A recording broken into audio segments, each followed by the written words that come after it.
liberty and justice for all.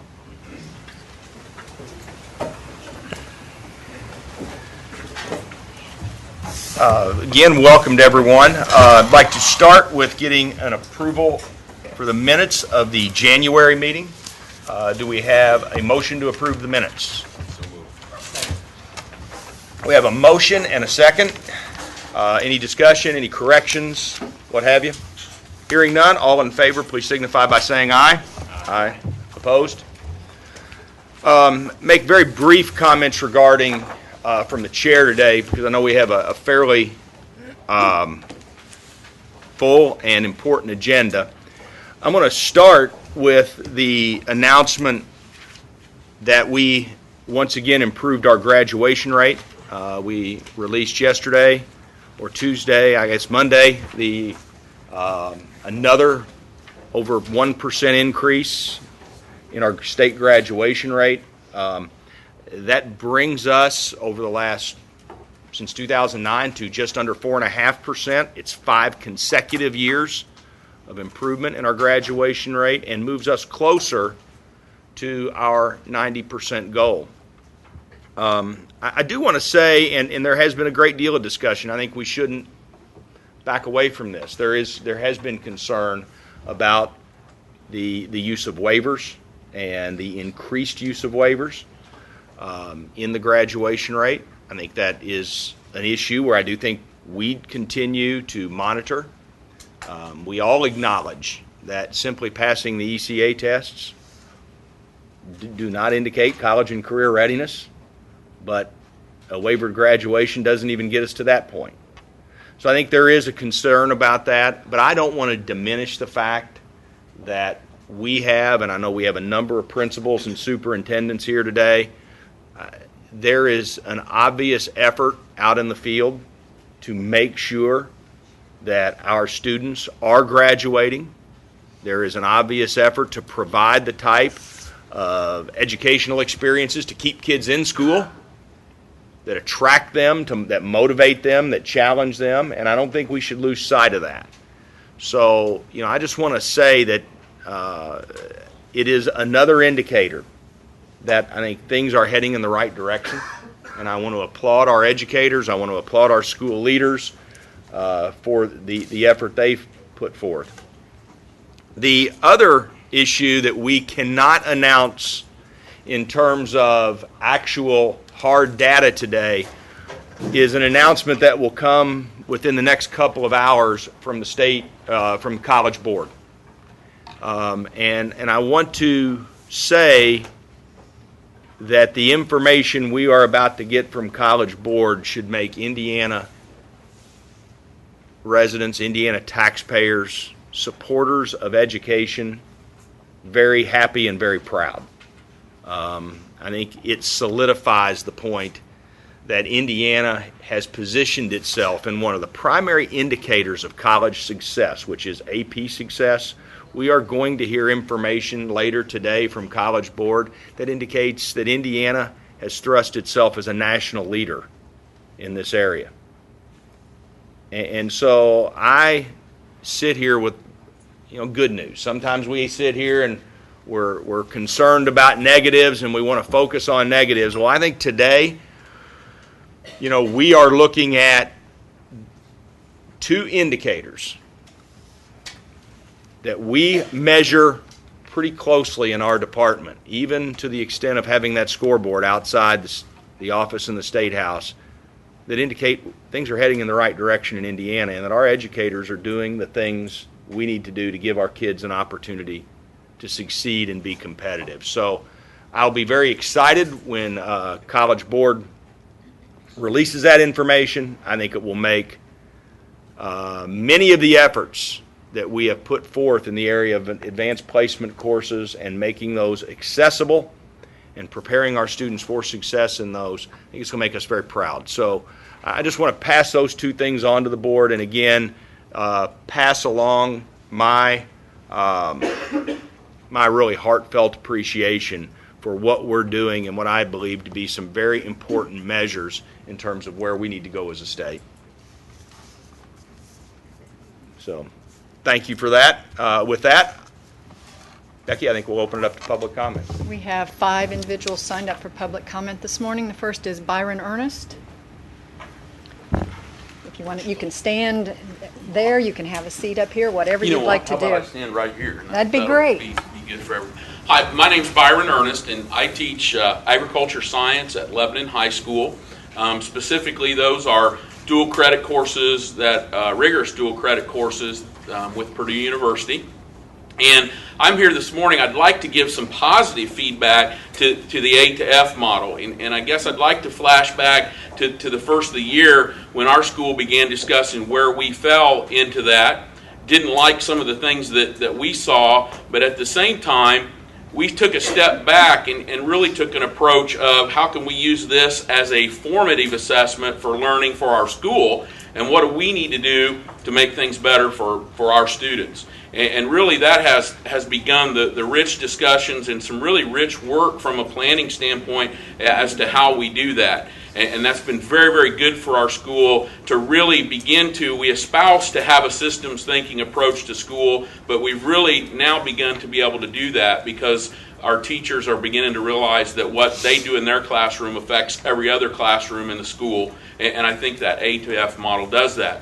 Specifically today, I'd really like to commend you on the work with what you're going to vote on today with the A to F model that I believe is more balanced. Particularly, I like to speak in favor of the 10% for career and college and career readiness from the standpoint of particularly being a person who teaches dual credit, and we have a lot of that available within our school. Our AP numbers have been increasing. I think that's very, very important when we look at what's best for our students to have them ready from a college and career readiness standpoint.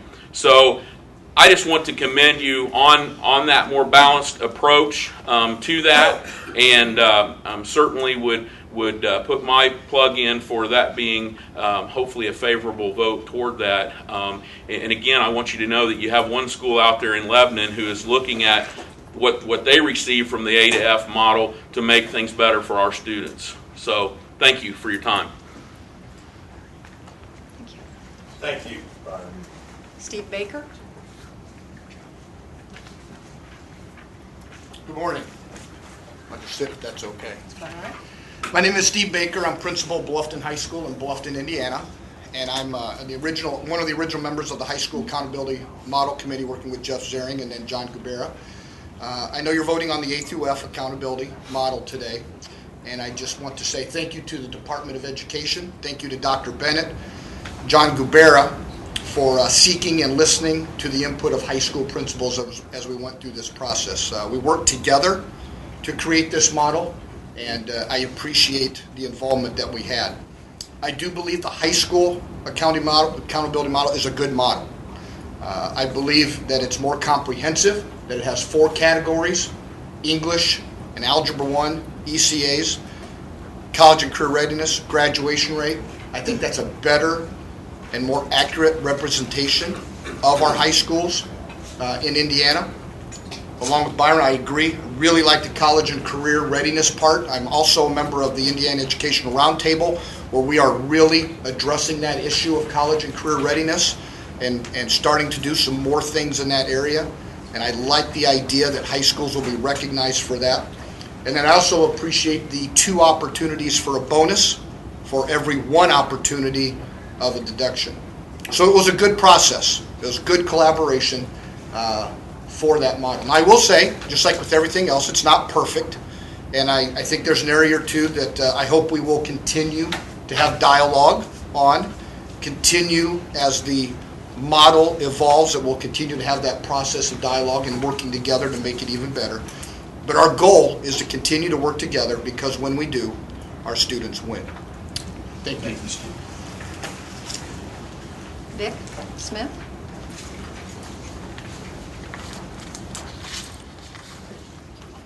Copies. Yep, thank you very much. Thank you. Thank you, Dr. Bennett and members of the board.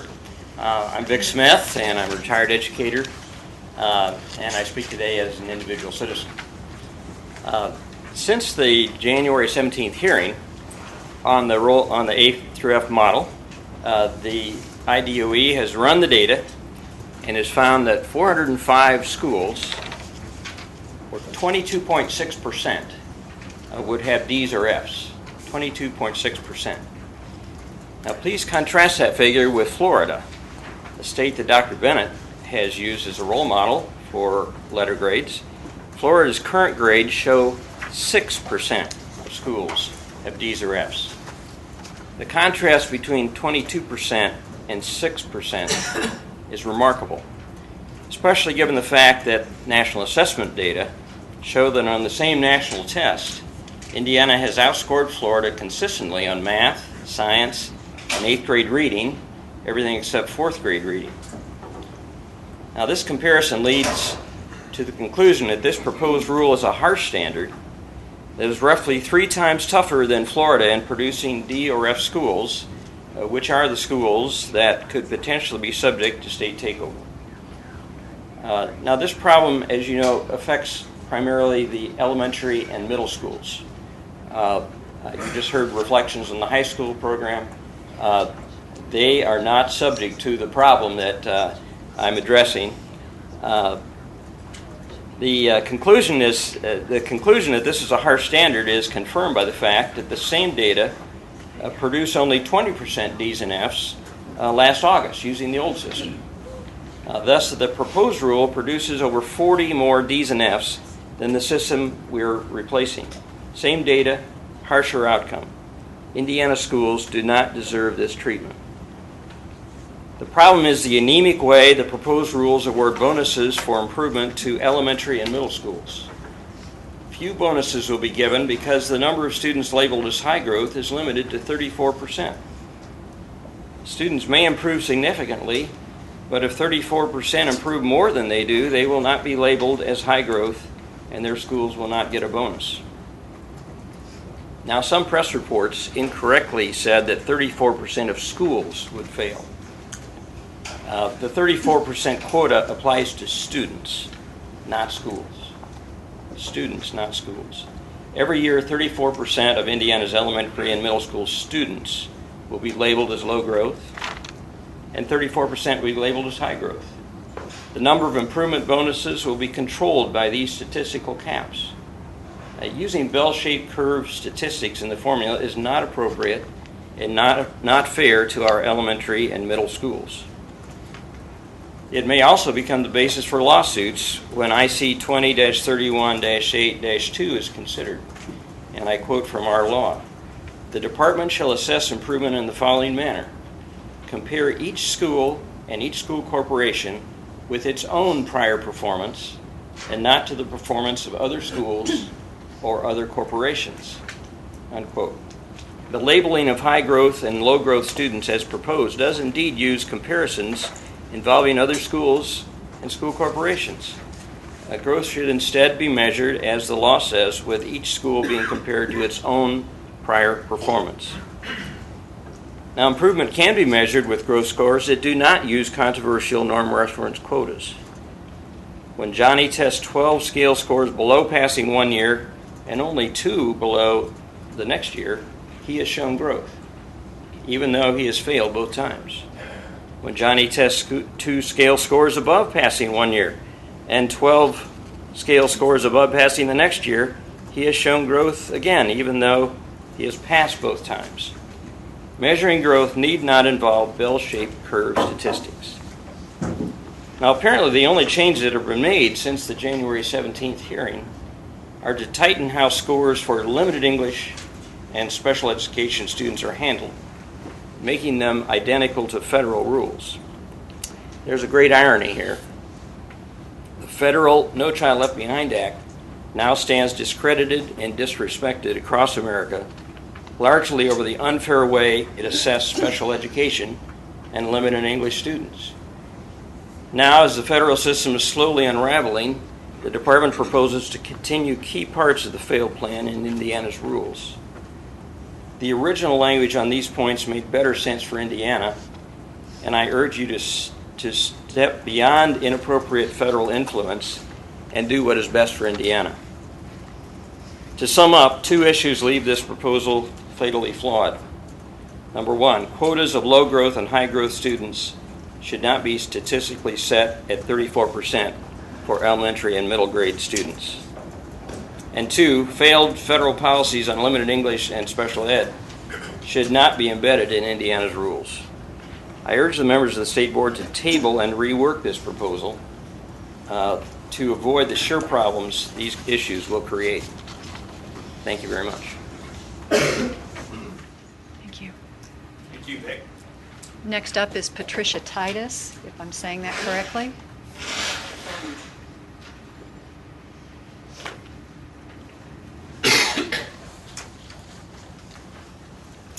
Hi, I'm Patricia Titus, and I'm representing some parents from our elementary school.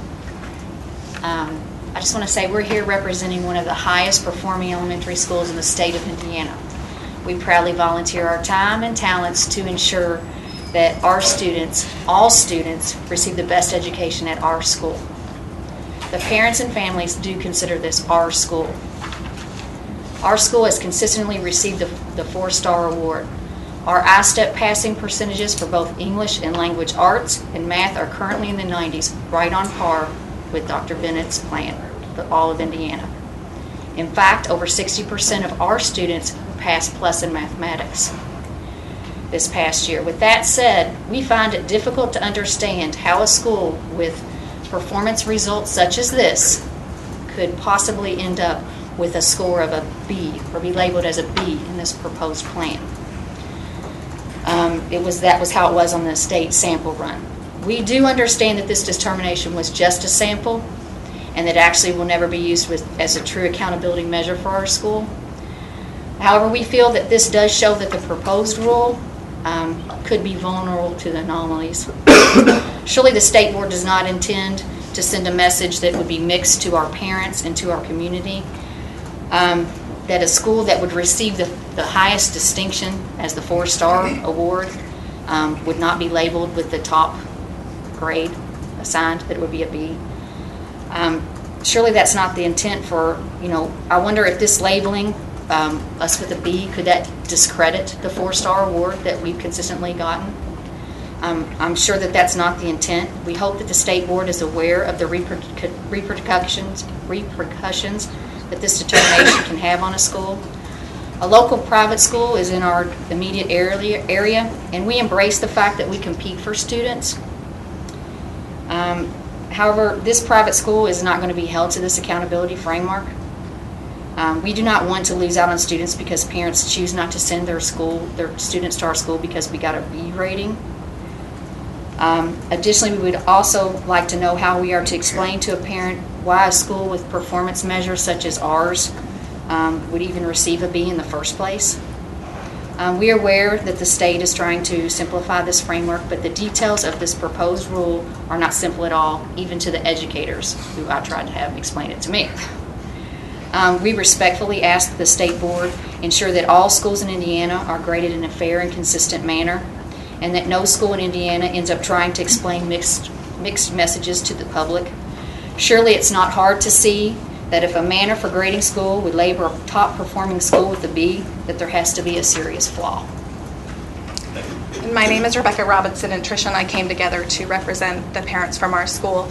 And finally, what we would also like to ask is we'd sincerely appreciate any work that the state board could do to ensure that our children's education is funded equally in par with all the other children in the state of Indiana, instead of being consistently lower year over year, which has happened. And we thank you for your time. Just a question. What was your grade last fall on the old system? I mean, and you're a B on the new system. On the sample, we were a B. On the sample, you were a B, but what about the grade you got this fall? I believe we were an A. Right, because we were a 4-star school. Okay, but that doesn't mean anything. I mean, interestingly enough, Tony, I have 3 schools in my district. 2 are A's, 1 was a B, but my B school is the only one that was 4-star. I believe, though, from the discussions that we've had with our educators in our areas, that we were an A school. Okay. Because this new system would lower our rating to a B, which is where the concern came in. So you said lower your rating. Right. Okay. Yes. Thank you. Last on the list is John Elsesser.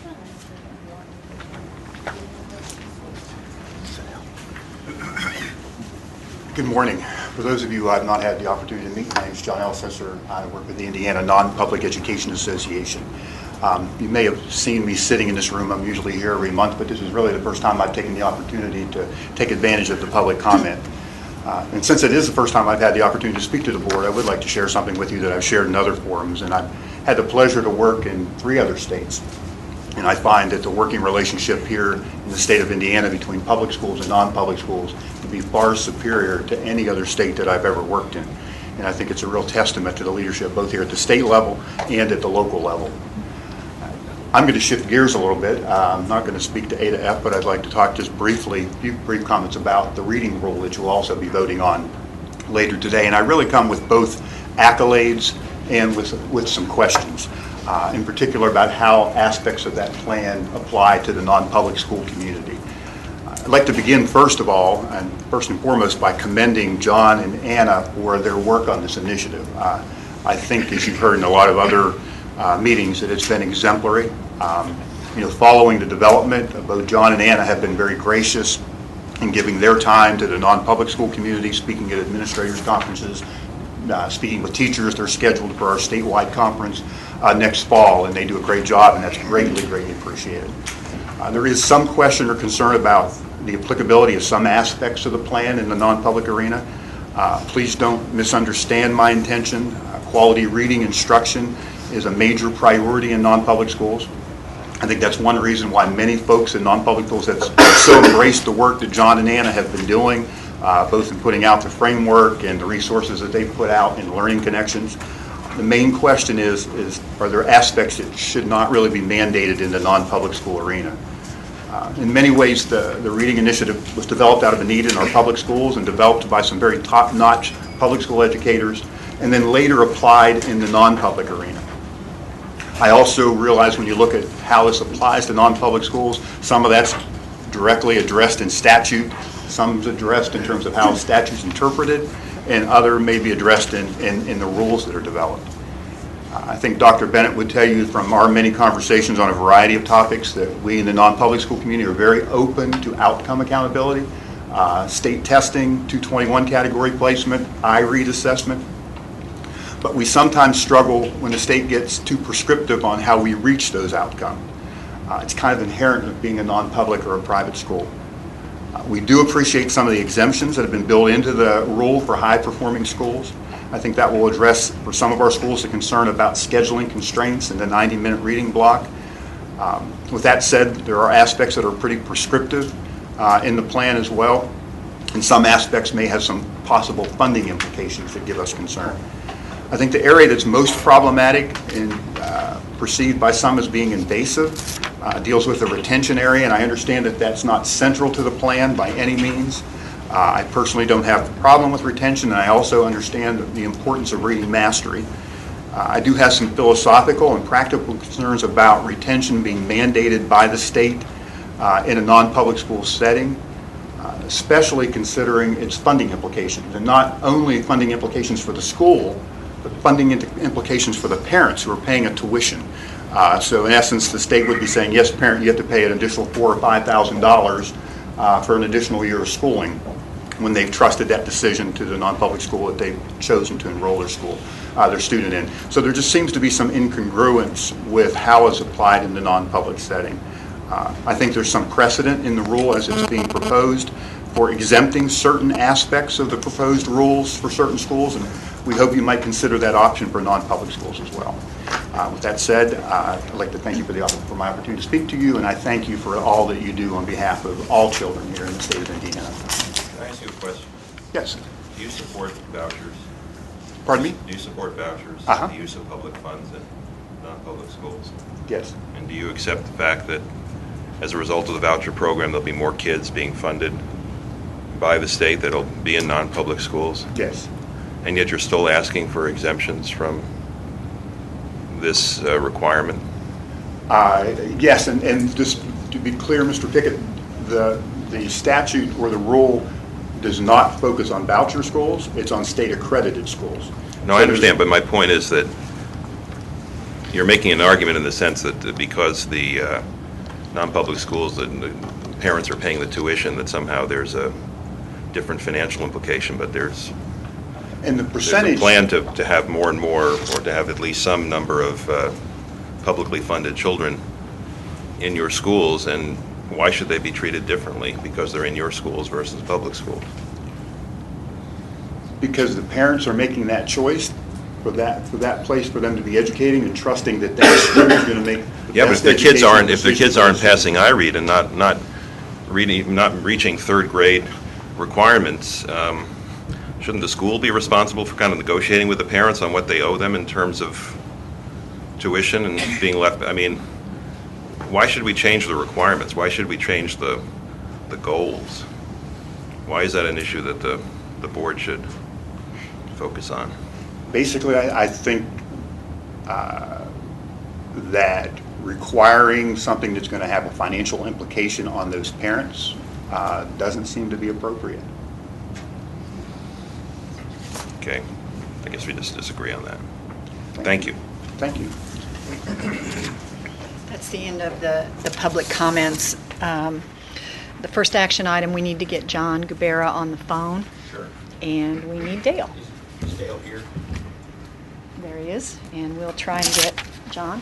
Let me, if I may, I'd like to just make some comments as we kind of tee up this first action item, which is the approval of the final rule on A through F metrics. I have a few comments I would like to make, and I didn't make these in opening because I really wanted to make sure we kept them in the context of the action that we're about to consider.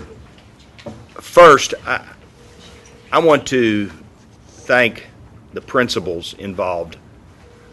We've had principals involved at the elementary and middle level. I want to thank IASP, Steve specifically, and a few of our other principals from around the state who took an active part in this. I started my comments today in the statement of the chair talking about graduation rate and AP. And in our current measurements, prior to any action we may take today, those could never be considered. And here today, as we start a discussion, we're going to be talking about positive movement upward in Indiana schools, that if we take what I believe to be the appropriate action, for the first time ever, our high schools are going to get credit for doing exactly what we're asking them to do. And I think that's a very positive move forward. I also want to say this. Today, we await the word from the U.S. Department of Education regarding our waiver under No Child Left Behind. In no way, shape, or form do I think we should be, in no way, shape, or form do I think we should be beholden, if you will, to what the feds are doing. But I do believe this. We have had individuals come to the podium month after month and have said, you said you were going to go after a waiver, and you didn't. When we did, and now it appears, and we have, I think, reason to believe that the USDOE has looked at this system, and we feel that what is in front of you today, they will find to be an appropriate measure of flexibility under No Child Left Behind. Now, I want to put a caveat around that. We have not received any final determination, but again, what is sitting in front of you today really indicates where we believe the USDOE thinks Indiana is hitting the right mark. Does that mean this is a perfect measurement? No, it's not. There is nothing perfect about this measurement. I would also assert that we are, frankly, I don't think anyone who sat at the table or who is sitting at the table anywhere across the country trying to think through school accountability believes we can attain perfection. It's truly not a possibility. I think what we do acknowledge is that measuring improved rates year over year did nothing but put a focus on about 5% of the students in our schools, the bubble students. This is a far cry from that.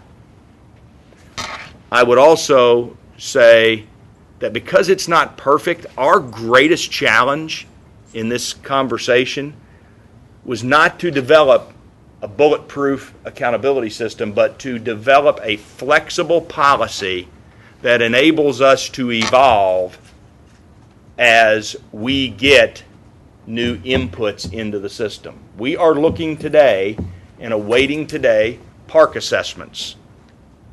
They will have an effect on this. We have schools today examining College Board and ACT tests at the secondary level. What effect could it play on this? So I just want to say our challenge was to not repeat what we all believe happened in No Child Left Behind, which was a very inflexible policy that only measured pass and did not pass rates. So again, I don't want to give the delusion to anyone. I don't want to give anyone the belief that I believe we have hit a place where this is going to be perfect for years out. I think we're going to have to come back and revisit this. But the flexibility of the policy will enable us to do that. And the last thing I want to say is I've heard concerns about complexity. Yes, the calculations are complex. The transparency is unprecedented. The transparency of this is unprecedented. And I think when Dale gets to the slides that shows the actual report card view, these things, as Byron Ernest mentioned, generated a phenomenal amount of discussion inside schools, which is what we're all about. How do we improve instruction? So while I acknowledge, and I think someone around this table made reference to the fact sometimes we talk about, when we hear about putting people in space, it is a very complex issue. But at the end of the day, we knew we got men in space. And very few people really want to know all the details. While there is complexity in the calculation, and make no mistake about it, part of the complexity was to get a better view. But the transparency is unprecedented. The ability to communicate this will be improved as the department, and I am going to challenge the department to make sure that if we do pass this rule today, that we have a strong emphasis on how we communicate this to the field. How schools, school districts, school communities understand how grades to schools are assessed. So again, just in short, I think what you have in front of you today is a huge step forward. I think what you have in front of you today is consistent with our best thinking, and I believe is consistent with what we hope in the next 24 hours we find that the federal government approves in terms of a waiver, in terms of they believe it's also good thinking. And finally, it's a pledge that we will communicate, relentlessly communicate, and continue to improve a system that up to now, I think no one complained, no one believed that the current system was right. So with that, I'm going to open it up to Dale, and I just wanted to put the comments we're about to hear, the information you're about to hear from Dale and the following discussion. I just want to put it in context. So go ahead, Dale. Thank you, Dr. Medit, and members of the board. Good morning. Thank you for having me here today. I'm going to try to keep my comments concise because back in November you guys had the much more meatier discussion. But what I would like to do this morning, as I thought with a lot of the discussion that's been happening, is to kind of bring us back to what our original intent was in terms of moving to A through F metrics, what the actual key goals are, to address some of the misinformation that has been out there, try to clarify that up, and as well as talk a little bit about the public comment that was held on the 17th. Also like to speak to what this proposed rule that is in front of you actually does and accomplishes for us. Talk about some of the proposed changes since the meeting back in November. And then also to hit upon the sample report card that Dr. Bennett spoke to. So really, I think if you were to ask, what are the key reasons that we moved to A through F? Why the proposed metrics? I think the first bullet point really encapsulates what this is about, which is to really increase the transparency to provide a clear picture of school performance. I know Steve Baker earlier talked about the high school model and how much more there is to it. I would say that with the elementary and middle school model as well. But for instance, just use the high school example. Right now, under the old metrics, the only thing we use to hold schools accountable from a state perspective for high schools is just the 10th grade cohort. It's just that piece. So really what the current model says is 10th grade is really all we care about. 11th and 12th doesn't really matter. And this is a huge shift forward.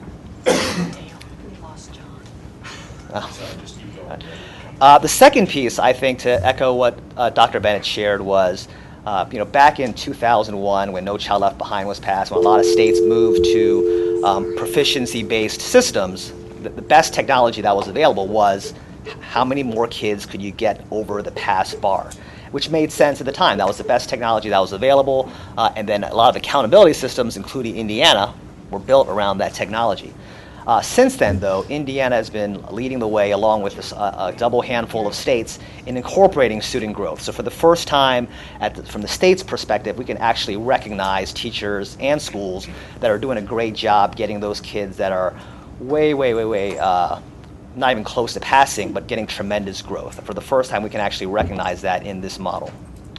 And then finally, I think one of the goals for A through F was to really raise the expectations that we're setting for students and school communities across the state.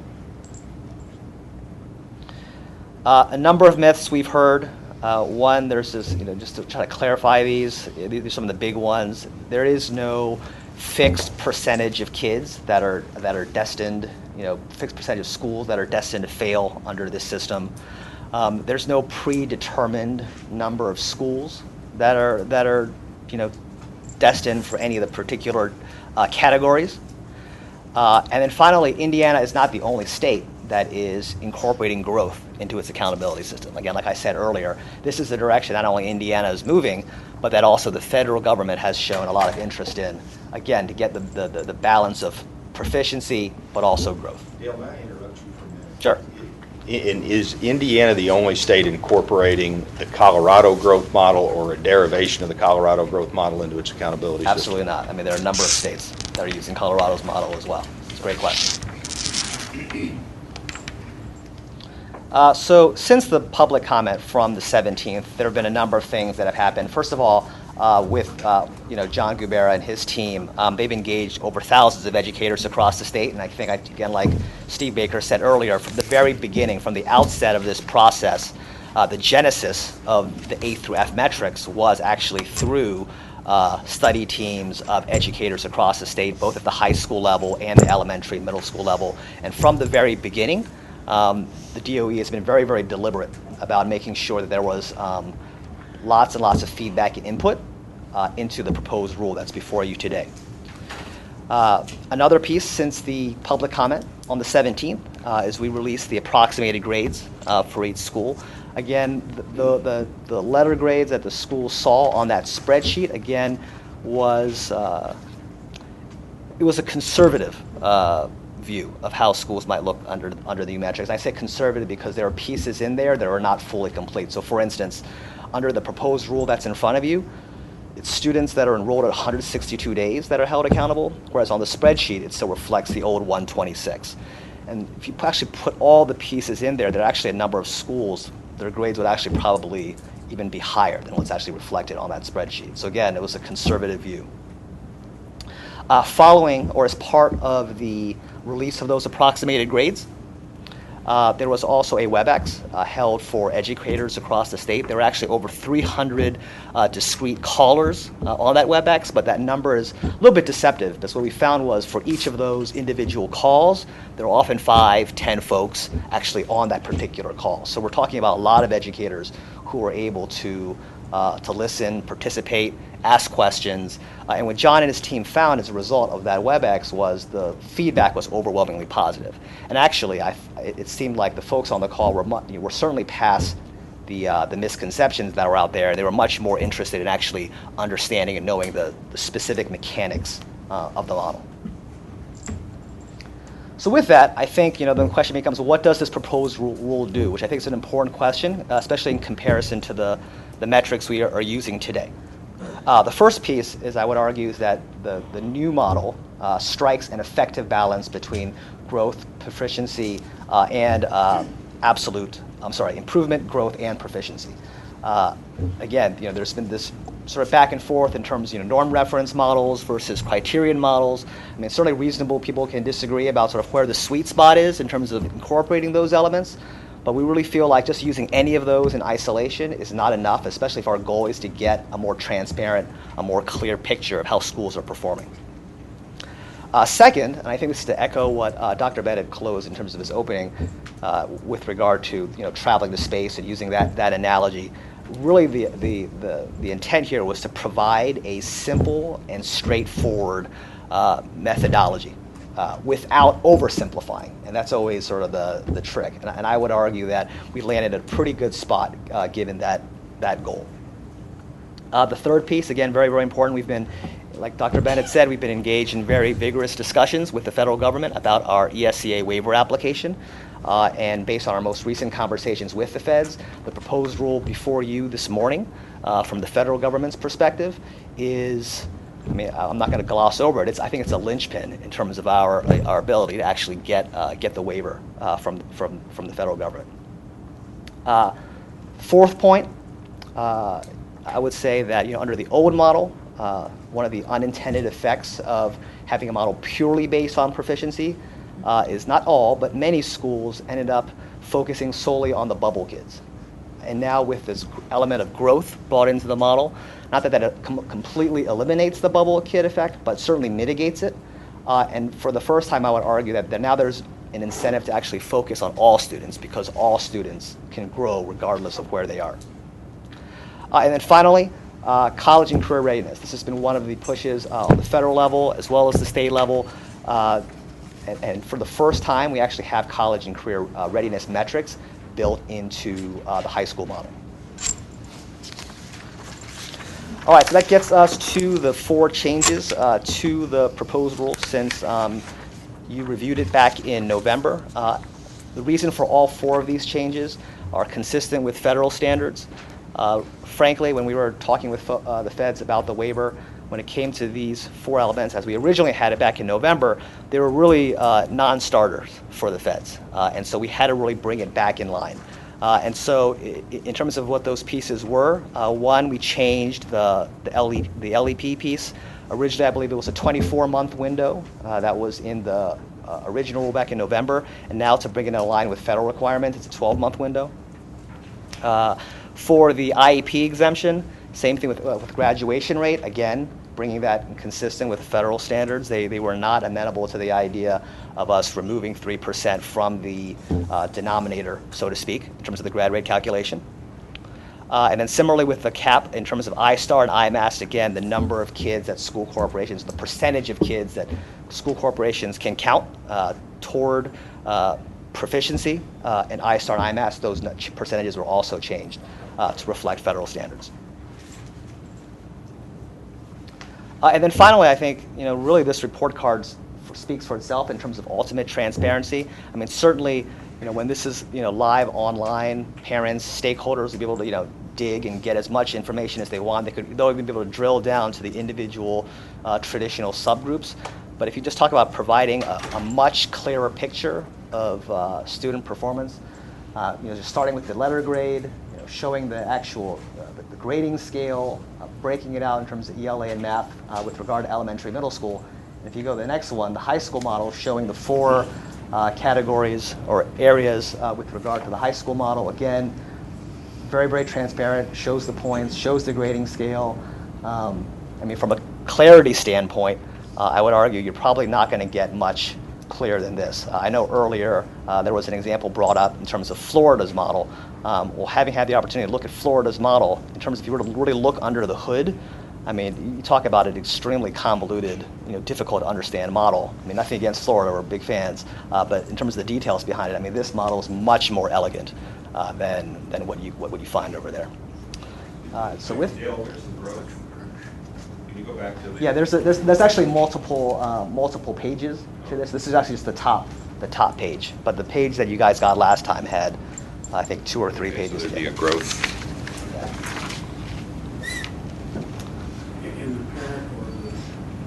citizen can click through to that data, so that if somebody wanted to, they could go all the way to the bottom of the formula. That's right. See It's the your, raw to your data. heart's content if you really wanted to go. And then if somebody wanted to, they could take all that data, aggregate it, and have 3,060 rankings. So Mike's school would be number 1, and my school would be number 3,060. I mean, they could The do that. data is that, I'm just trying to be clear, Yep. the data is that transparent? Yep. I think you got to have, this is a minor point, a very minor point, but I think if there is a growth change, I think you got to have it on the front page to show the final grade, don't you?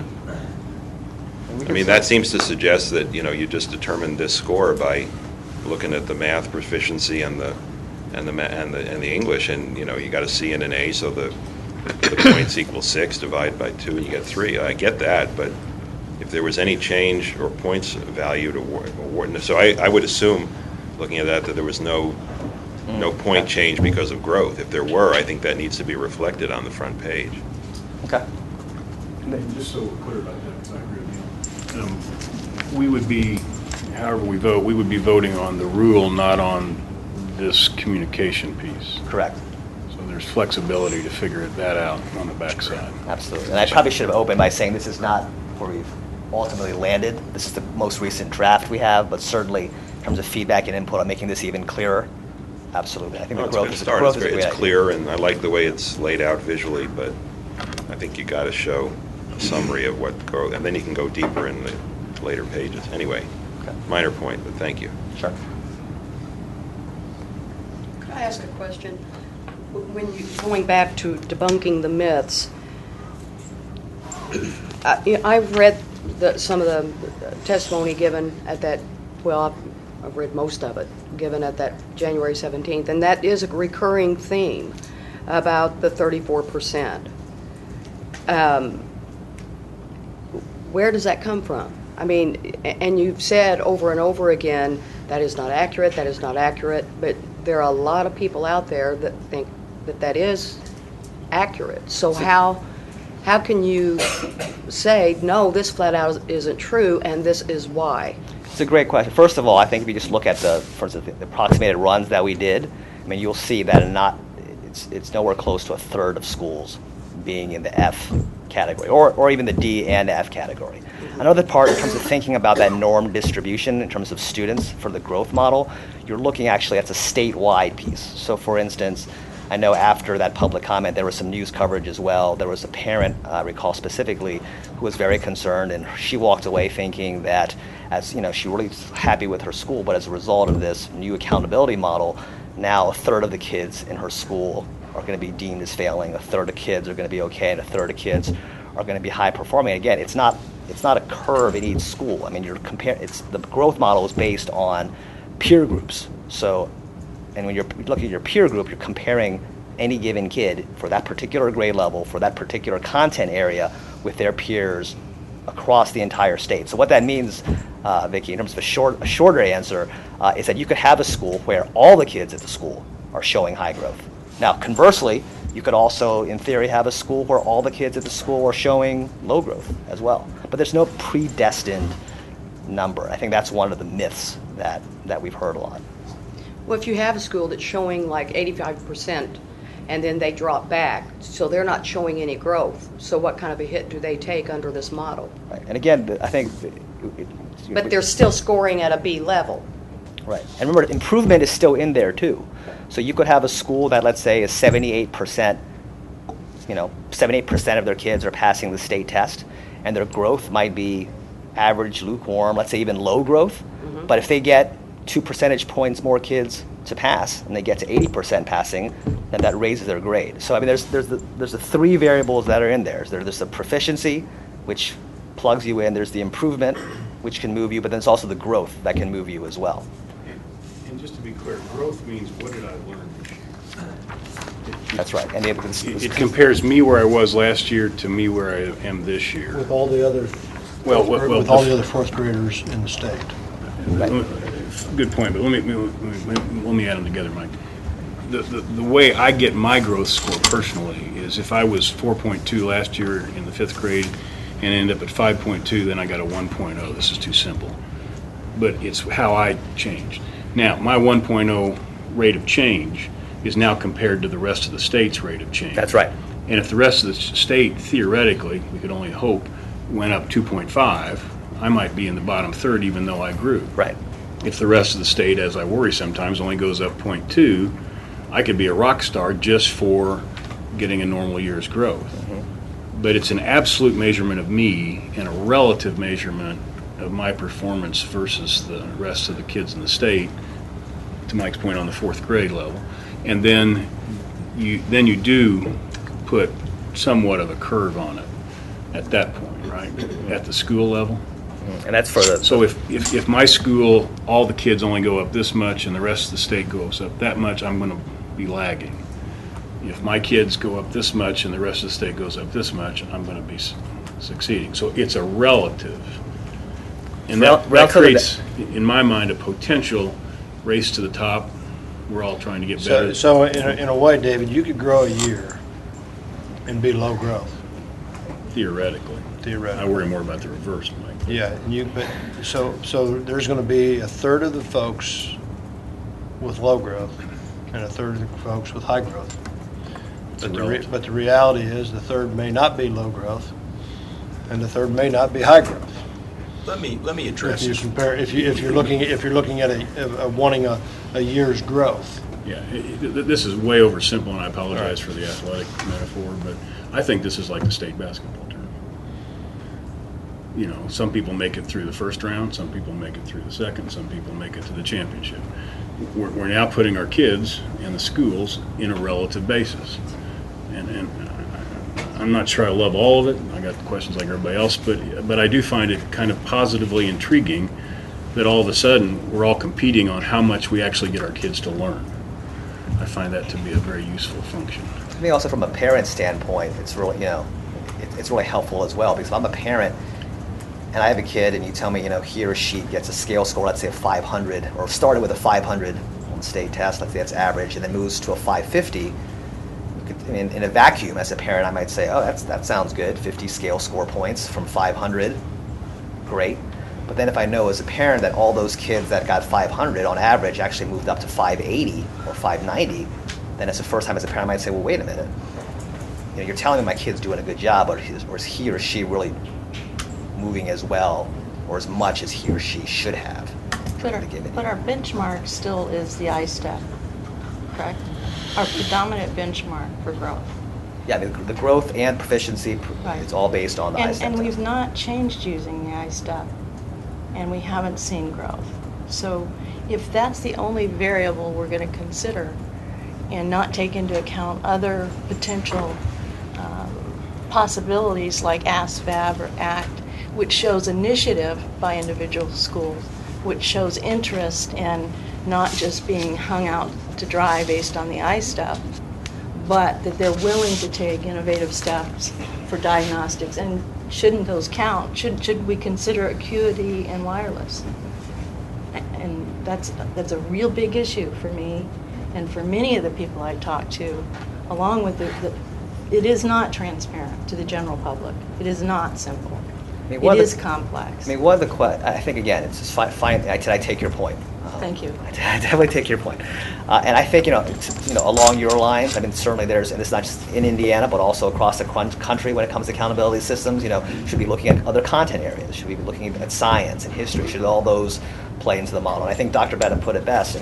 This right now represents a huge first step forward, but I wouldn't want anyone to lose sight that this is an iterative process. As technologies get better, as we have new assessments that come online that we feel more confident about in terms of their reliability and validity, I think certainly it would make sense for this body to look at those. Joe, can you elaborate? Let me ask you to let me finish a thought. But we do have an aligned state data system that we can track better in terms of adding new benchmarks in. Benchmarks would be measuring growth. We haven't changed using a state exam to measure growth. I understand that. I don't understand why you think that's my view of that as a problem is only to the extent that I-STEP is like a minimum to me. Yeah, but under this circumstance, it's the only. It's the only for growth, it's not the only for the grade. Right, but growth is what we're really concentrating on. I mean, to be frank with you, I have no value personally on the attendance or enrollment, because those change based on whether it's time to take the I-STEP, time to take enrollment for the ADM count. So that's really not a very healthy factor to use as a variable, because we don't even have a grip on that. On enrollment, attendance. Yeah, no, I understand. Yeah. I just don't understand what else, what other, I mean, I-STEP is kind of the standard state I understand. accountability measure. Yeah, I think So certainly I don't other think it's people- inappropriate to measure growth based on, I mean, again, my point to folks would be, I-STEP's not with all respect, it's not that high a bar. It's the minimum I think we want But our that's kids the only to bar learn. we're using. Yeah, no, Instead that's of true. other things like acuity that we're giving people free opportunities to use, wireless, and yeah, they're diagnostic, Right. but they can show growth. And I think our variables that we're using are constrained and too complex, and they're not transparent. But your proposal would make it even more complex if you start throwing in other. Not if you're using raw numbers instead of weighted numbers.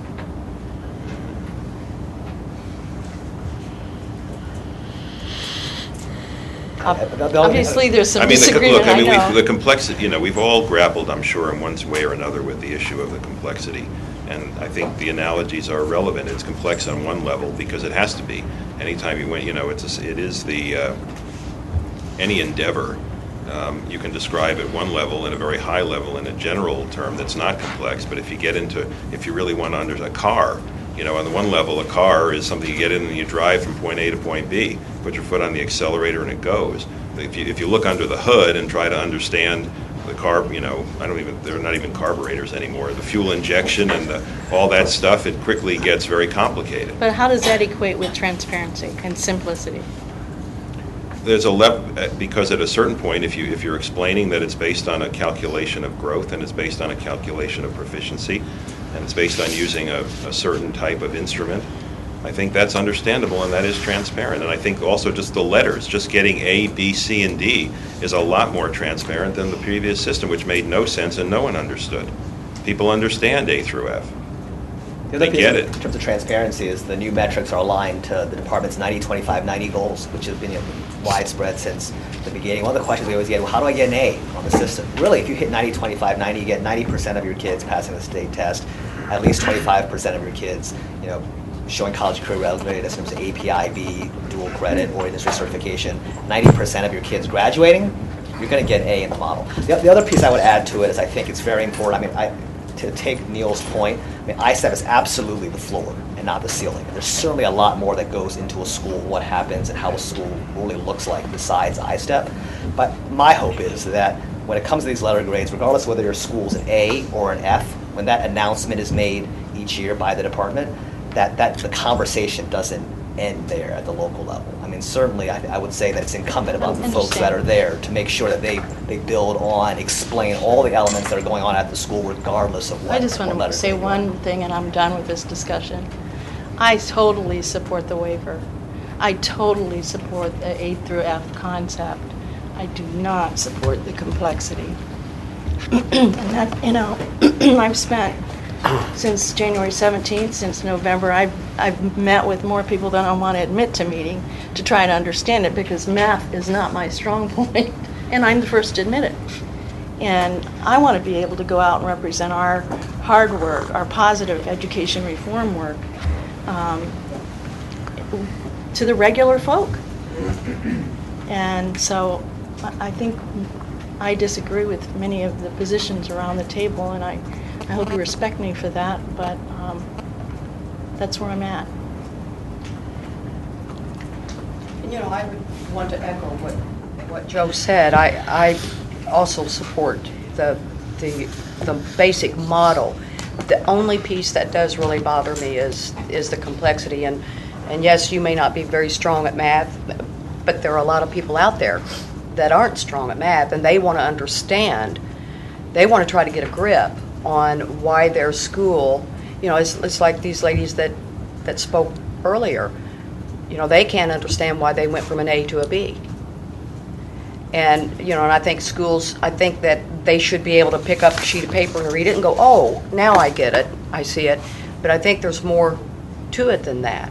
And it's not as simple and straightforward as I would like to see it, even though, as I said, echoing Joe, I'm very much in favor of the AF metric system. I just wish that there was a better way to an easier way to communicate it. And we're in the process of doing that right now. Yesterday we met with a group of superintendents where we actually walked them through. We actually took a sample school and actually took the percentages, plugged them in, took them step by step through it. And once they were actually able to see it, then it kind of dispelled a little bit of the of that confusion around there. But I definitely take both of your guys' points on that. I mean, the question is always, the goal is to make it simple and straightforward, but there has to be some element of complexity to it. I think the car analogy you use is exactly right on. But if this is implemented, you've got the flexibility to come back and try to address any issues or problems that pop up with it. This is an iterative process. I mean, you're going to have that flexible attitude to say, whoa, we didn't anticipate that, so let's see what we can do to address that. Let me address that, because I think David and I have had this conversation a number of times.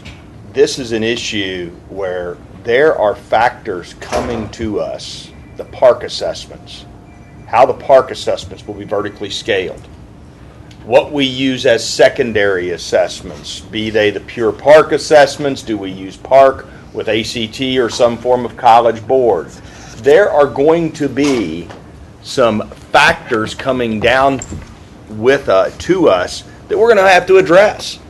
And so I think the biggest challenge we've had since day one is building a model that gives us a framework for accountability today, but is flexible enough to plug in factors that come our way. Because, 10 years ago we didn't have 2 statistically validated growth models. Today we do. It's not going to take 10 years for us to get to the next evolution of assessment. And the next evolution assessment will probably be assigning kids their grade level at the assessment. Is a 6th grader at 2nd grade or at 9th grade? We don't do that today. So we have to build a framework, and I think, so Vicki, that's our commitment. The other thing I would say is that, I sat at a district's board table when we rolled out the current PL 221 metrics, and I got to tell you, there were a lot of people who didn't understand those. This is a new system. There is a complexity, there is an unknown to this, which adds to that concern that it's complex. Well, let's not forget, and I see Dennis Ward nodding his head, we sat in those meetings when we were trying to show the little table and how it made sense at our school board meetings. There were a lot of people who didn't understand that then. And now that's very understandable, and what we're doing isn't. So I do think that familiarity, constant communication around this model will eliminate some of the concerns about complexity and transparency. And let's also remember that I really like some of the points both you and Dale made at the beginning about, this is about accountability. And this is about making accountability transparent. And nobody really, in some sense, loves to be, held accountable and measured. It's hard. But we're simply looking at, again, with an instrument that is measuring the minimum of what we want kids to know. You pass the I-STEP, it doesn't mean you're brilliant. It doesn't mean you're going to succeed. It's kind of the basic, if you can't pass the I-STEP, you're going to have trouble in life. This is all the things we've talked about how the world is changing, how the economy is changing. So we're setting kind of a minimum standard, and then we're saying, okay, what percentage of your kids in your school are passing that minimum standard test? And what kind of growth are you getting for the kids both who are not passing and to show that they're on their way toward getting to that bar of passing this minimum standard that we think you have to have as a minimum to be able to have some chance of success in life? That's a reasonable thing to ask a school. And that's a reasonable thing to hold a school accountable for. Dale, to Neil's earlier point, I'm looking at the bottom of your chart there. I think you ought to, with all due respect, I think the department needs to figure out how to communicate this in a way that both enables the two good parents that talk to us and everybody else like them, and mayors and city county councils and everybody, to really understand the data buildup here. And just as one example, at the bottom of that page, if to the right of the 61.3, you said in this school, the range of student growth was from .000 to 2.4, and the average student growth was 1.0 grade. That would be interesting. Because otherwise, I'm looking at 61.3% actually getting to what Neil accurately identifies as the minimum you need to know to be able to breathe and live and work, and probably barely that, and yet they get a B. So the growth side of it needs to be emphasized, and I just would encourage you to come back to us next month or sometime pretty soon with the best you guys can do at explaining that, both an explanation that Mike could take to everybody in his district, and the way you would report the results that would drive and motivate improvement. Because that's what it's all about. And I agree with Joe and Vicki. I struggle with the complexity, but the rules complexity is necessary. The communication needs to be simpler. Great point. Maybe any further discussion? About before a vote or what? Before a vote. I have some comments, and I've shared with a variety of people around this table, and my first one is, the simplicity, and does everyone understand this? And I appreciate what you said, and I think that's a good analogy. And when I interact with my peers, whether they, the principals or superintendents or teachers, I said, give me a reaction on the AF metrics, and they go, I don't understand it, so I can't argue with you. And whose fault is that? Dale's heard this before, and this kind of goes back to the comment that Patricia made. If you look at that scale up there, you can see how we're going to get grades: 0.99, 1.910 to 1.99, etc., 20 to 2.99. But all of a sudden we go from 3.0 to 3.50. Why isn't that 3.0 to 3.49? Well, and the explanation I get back is because if a school gets an A in math and an A in math and a B in language arts, they don't necessarily want them to get an A. They want them to get a B. And my comment is, why not a B? Why not an A? And I think Patricia's comment is, so apparently they've got a successful elementary school that's working very hard, and there are some confusions on, here I am working very hard, and all of a sudden I'm going to be a B. So my question is, why don't we want to assign A's? And we're saying, well, we need to drive them, or we need to hold them accountable. We're talking about our top 25, 30% of our schools in our state. Don't ever underestimate that if I get a B, that I want an A, and if I have an A, I want to keep it in an A. And why are we hesitant to allow that to? My comment has always been success builds success, and the penalties of success is the need to achieve again. So if I win on Friday night, my athletic thing, I immediately start thinking about next Friday night.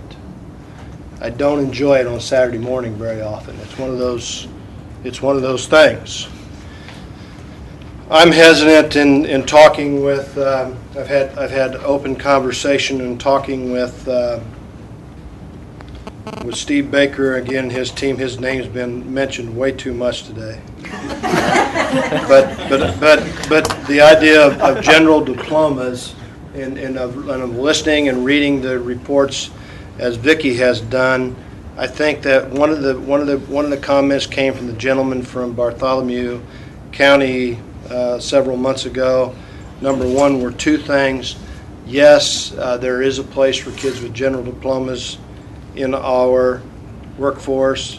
Yes, I believe with what the people are saying that we need to think about the creating of work certifications that make sense to me.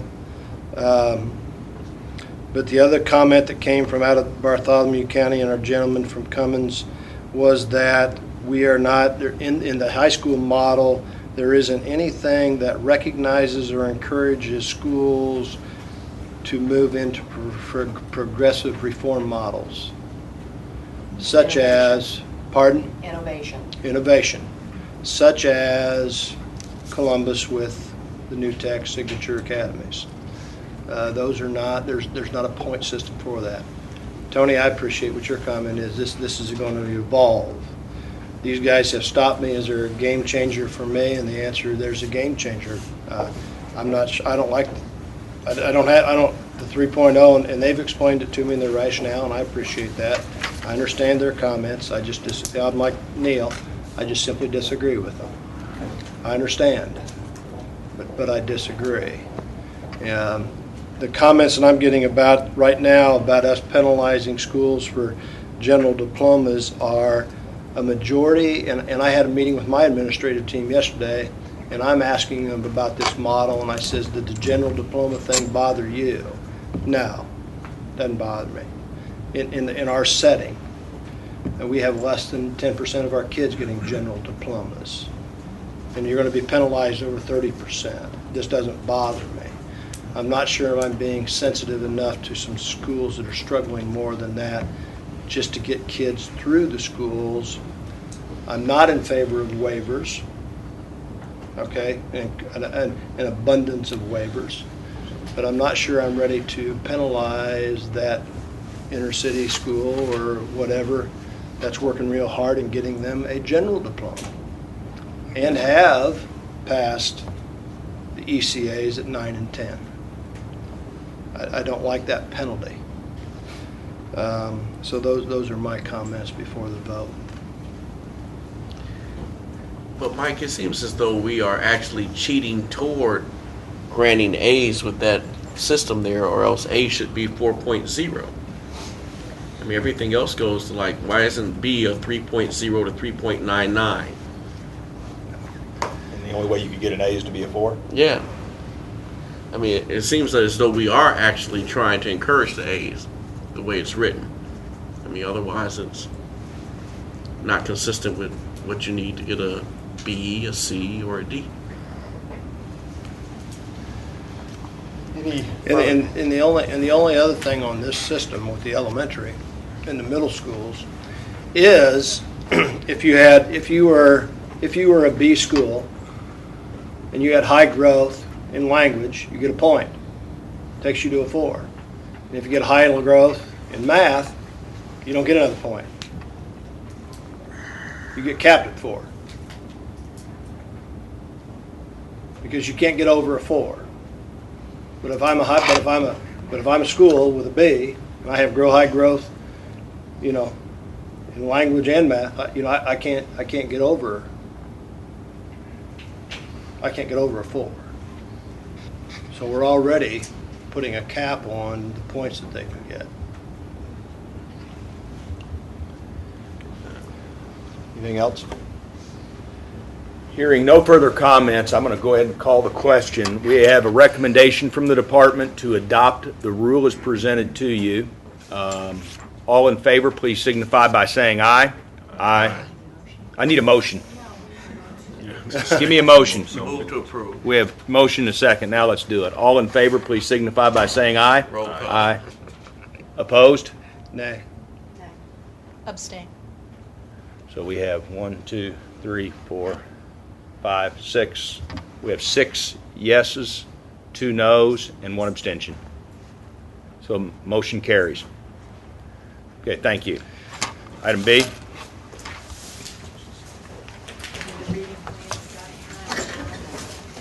While Anna and John get queued up here, I want to say a couple words. We have some folks here from Danville who I know Anna and John are probably going to introduce, right, Anna? But I want to recognize them because these are some folks that I think Anna and John would tell you out in the field are just doing incredible work around reading. So Dennis, I want to thank you and your team on behalf of the board for being here, and thank you for the work you're doing.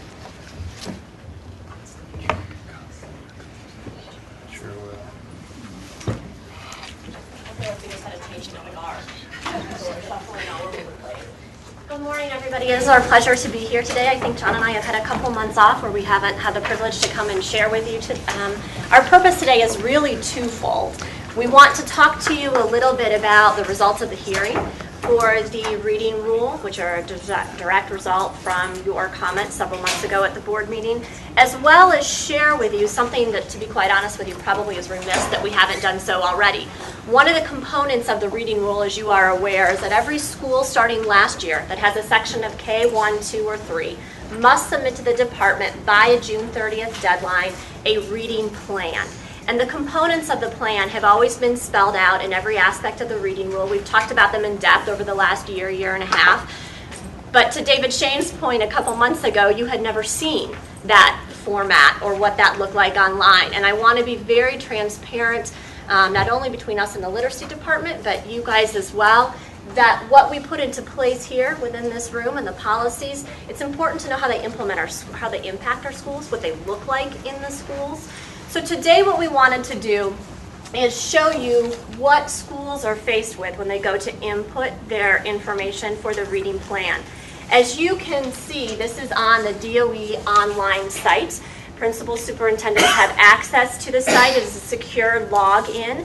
There are some schools that have chosen to complete the plan with a leadership team, so there's a group of folks that are completing it. There are some schools where the principal has taken the ownership for being the one responsible for inputting the data. However, schools have decided to break it down. What we have been told, and those of you that are responsible for this in the room within your school district, we have been told that this takes no more than 20 to 30 minutes to complete online. The conversations about the plan are obviously ongoing. So we say that those conversations are 180 days, 365 days, but the actual information that they are submitting is not desired to be, or not intended to be cumbersome. I think it's also important to note before we start that as this plan was being put together, we partnered with IASP. We brought in principals. They were gracious enough to allow us to do some things remotely. And ironically, to John and I, principals did not delete anything from the plan. In fact, they added to it. And as we looked at the input that we had coming from principals, from our work in the field, it was very clear that schools were looking for a comprehensive way to document all the initiatives that are coming out of our offices here, but the work that they're doing in schools to help get everybody on the same page. I apologize because what you're seeing here is a distorted view based on the layout of the screen. So when schools actually pull it up, it is much, they can see more than what you're seeing right here. This is the reading plan for South Elementary School in Danville. Tina knows the principal. She's over here and we'll introduce her. She can speak a little bit later if she chooses to. But when we look at this reading plan, it is important to know from the start that what you are viewing is a snapshot of current practice based on what was happening in their school last year. The first time that the reading plan rolled out was last school year. It was not fair for us to ask them to make a forward-thinking plan when they didn't have the tools or the resources in place to be able to do that. Therefore, this serves as a baseline. We could pull up any school's plan, and I'm sure everybody that had a role in that plan would say, you know what, this is where we are now. This is how we want to change it. And it's meant to be a living document. Schools can access it at any time. So it starts out by asking about members of their reading leadership team. You can see that all the different components, if we could see the full screen, are in green with a check mark after them. That tells schools, principals that that section of the plan has been completed. We click on the box about a reading leadership team, and if you scroll down, you can see it very simply. Ask them, do you have a reading leadership team in place? The administrator would click yes or no, we either do or don't. And then it asks them, the information's gone, isn't it? Then it asks them to submit who is on their team. Talks a little bit about the frequency and duration, how often they meet. As you can see, it's all drop-down text boxes, so they don't have to take the time to input lengthy text. There's a section that also asks about their core reading program. This language will be updated for the release this year, but if you go ahead and select the core reading program, they are given a drop-down menu. Before she selected Houghton Mifflin, there was a drop-down menu of all the textbooks that were approved originally under the old regulations of books that schools could have selected. And then there was also a box if they received a waiver. The text box would have appeared and they would typed in what they were using instead. They moved to the next screen, which looks at, in our RTI model, talks a little bit about Tier 1 instruction, and we know the importance of that 90 minutes in place. This slide is very simply asking them, in this particular school, they only have 2 grade levels. There's a section of third, or multiple sections of third, multiple sections of fourth, and they've reported that reading is 90 minutes. The next screen really looks at the role of RTI in terms of Tier 2 and Tier 3 within their particular building. So on this screen, granted, she's already filled it out, but what you will see if you click on any of the views, they have reported that this is the intervention that they are using. They had a drop-down text box because the department has never collected that information before. They were able to type in what they needed.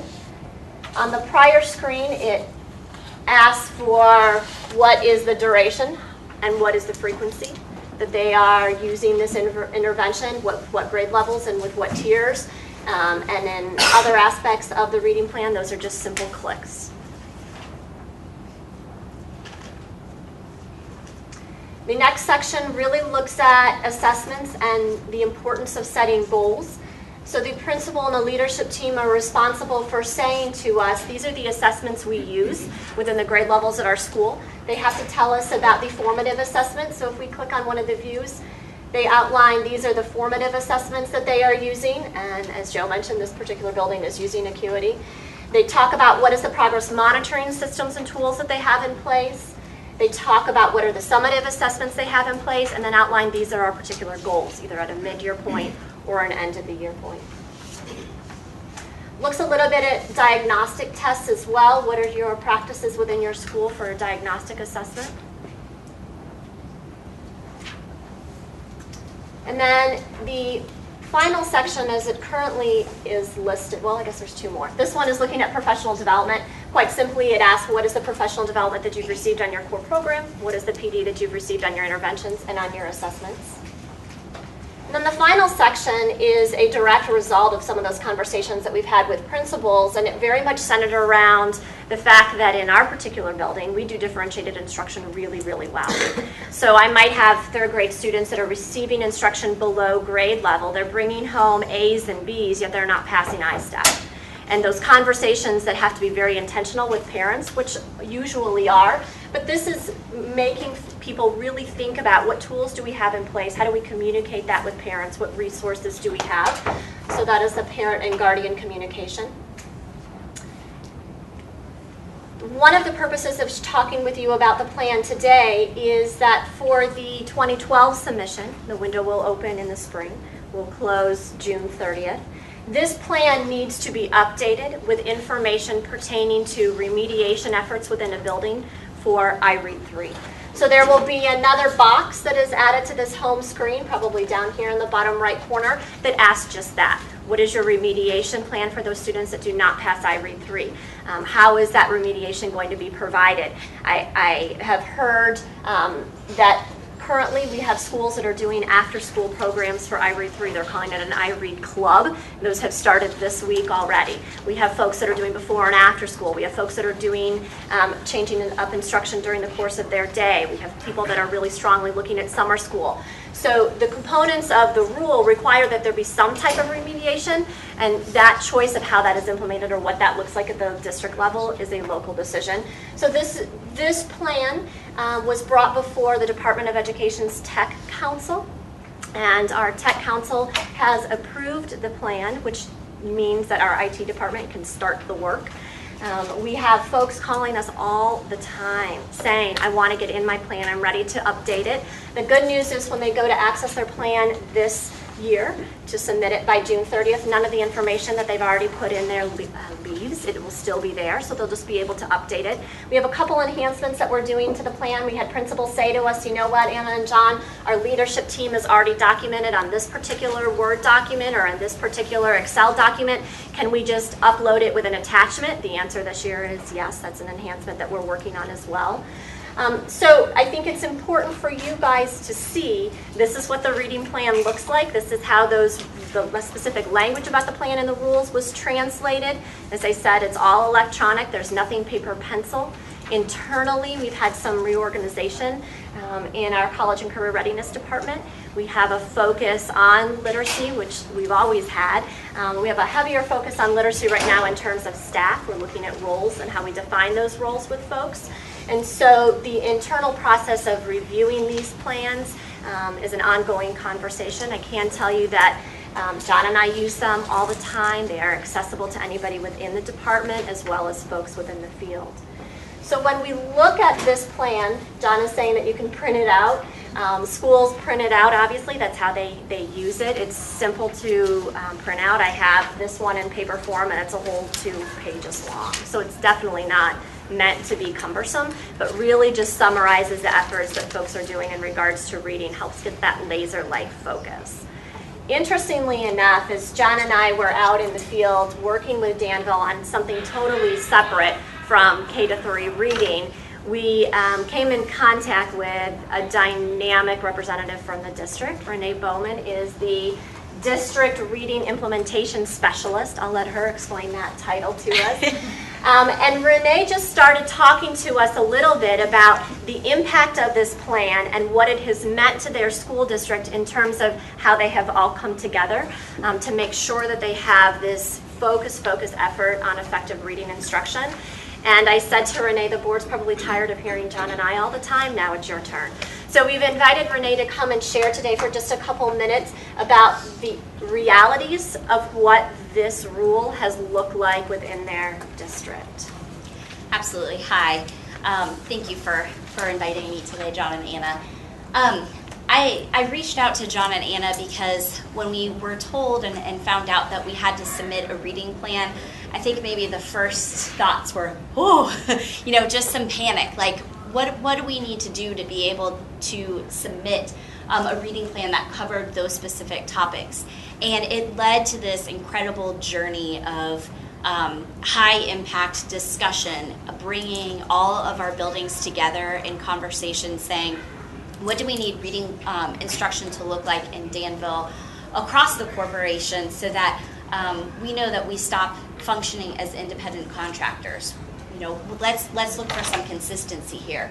So just by having to submit this plan has led to major changes in how we operate in Danville. We do a much better job now communicating with our parents. We recognize that this was a weak area on our standpoint, and I think we do a much better job of that currently.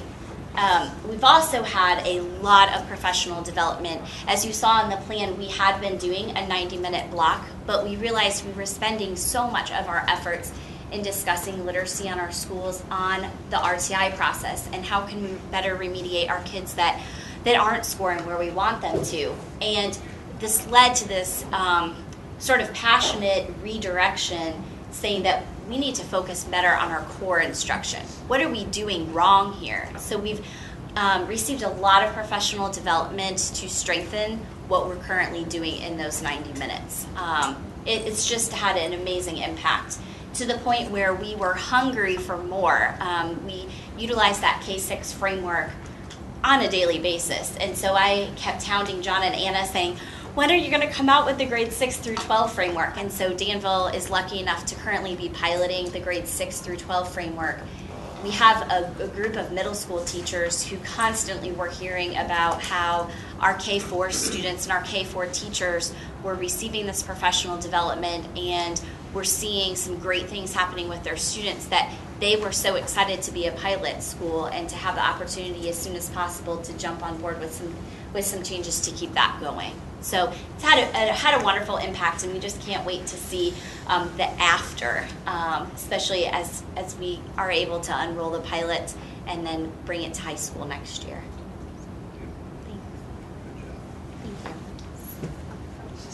Go ahead.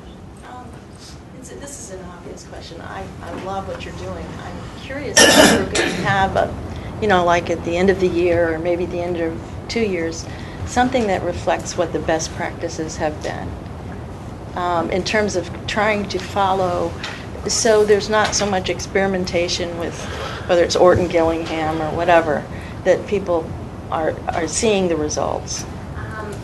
I think to that question, Joe, one of the best answers always comes back to transparency. Yes. And ideally, the purpose of these plans was more so for schools as it was for us at the department. Right. John and I have had conversations with those in our IT department about making these transparent on the school data snapshot. I think it would be awesome for South Bend to be able to say, here's our population of students, here's the programs that we're using, here's the results that we're getting. Look, there's another district that does the same type of thing. How can we either mirror those efforts, have conversations with them, whatever the case may be. So yes.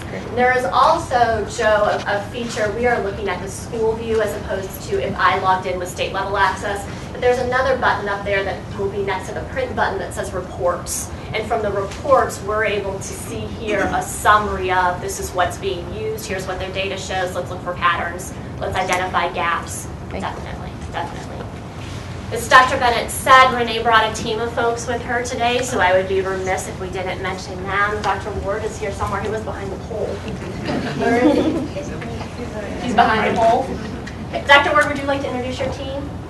Sure. Thank you, Anna. With us today is Renee Bowman's two principals at the elementary level, Tina Noe at South Elementary, Karen Perkins at North Elementary, our K2 building, and then also our Director of Academic Services, Morgan Walker. So thank you very much for having us here. It's a pleasure. Anytime we can uplift what's happening in schools, obviously we're always delighted to do that. So any additional thoughts or questions that you might have pertaining to the actual plan, what it looks like, the submission, the requirements of? Can you remind me, are you planning, or is DOE planning to review every plan? That's the goal. That's the goal. How many There's will there no be? point on asking schools to submit information that we're not going to utilize. And I can tell you that as the plan was rolling out, we met with every department that we could think of that would be impacted by this in terms of, do you already collect this information? We were very conscientious about not having data redundancy, and so that was a question we asked principals all the time. How many other places are you telling us this? Oh, you're not telling us this, so let's gather it here. In terms of the internal structures, Neil, that's what I was mentioning before, that our departments were just realigned, reshifted with a heavy focus on STEM as well as on literacy. And so the conversations pertaining to whose responsibility is it going to be, aside from John and myself, is an ongoing conversation that I would have to defer to. So can I assume that, I think this kind of connects to Joe's question about best practices, and it's going to take some time, but if you start to observe that 20% of schools are using approach A, and 25 are using B and C, and yet those schools who are using approach A are not doing as well, you could kind of start to review a plan and say, hey, you may want to think about a different textbook or a different approach because it's not working in many of your other peer schools. Exactly right. Okay. That's exactly right. I think one of the major components of this plan also is that we've never collected interventions. And so to find out what interventions are actually working, because those are your high dollar, usually when you're working with tier 2 or tier 3 students. But if we can start collecting that data and trying to find out which ones are working, like you're saying, it would be a big benefit for our school districts to be wise consumers. Have you noticed any improvement in using the diagnostics? Have you noticed a change since you've started to adopt this more kind of coordinated approach? Well, I will tell you, this is our first year to do this. So, our plan reflected previous practices, but we did get the ball rolling with the conversation last year, but we're not really able to kind of compare with statistics currently.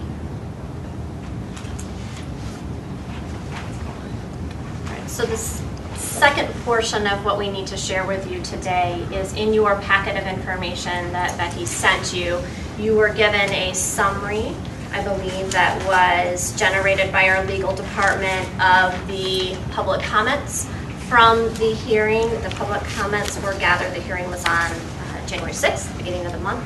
And as a result of the hearing, the proposed rule has in it 4 or 5 sections that were bolded text based on your recommendations last time we met, which was the reason we led to the hearing in the first place. The recommendation of the department today is to leave the rule as you had intended it, with those bold changes intact and as is. Do we have a motion to approve the rule as presented? So moved. We have a motion and a second. Do we have any, do we have any further discussion? You know, from the beginning, I'm not for forced retention. And then that's still part of the rule. And so I appreciate the work that these guys have done. Just interestingly enough, again, in my conversations, understanding that the first round of the IREAD will take place on March 19th, 20th, and 21st. And whether it's the intention of this group or whatever, we have caused quite a bit of anxiety for 8-year-olds. So, you know, and I still struggle with the idea that we're going to determine a kid's retention on one test, and I don't like that, and that's what my no vote will be. That's not a vote against the work that Anna and John have done. I just want you to know that. Okay. Further discussion? Hearing none, we have a motion, we have a second. All in favor, please signify by saying aye. Aye. Opposed?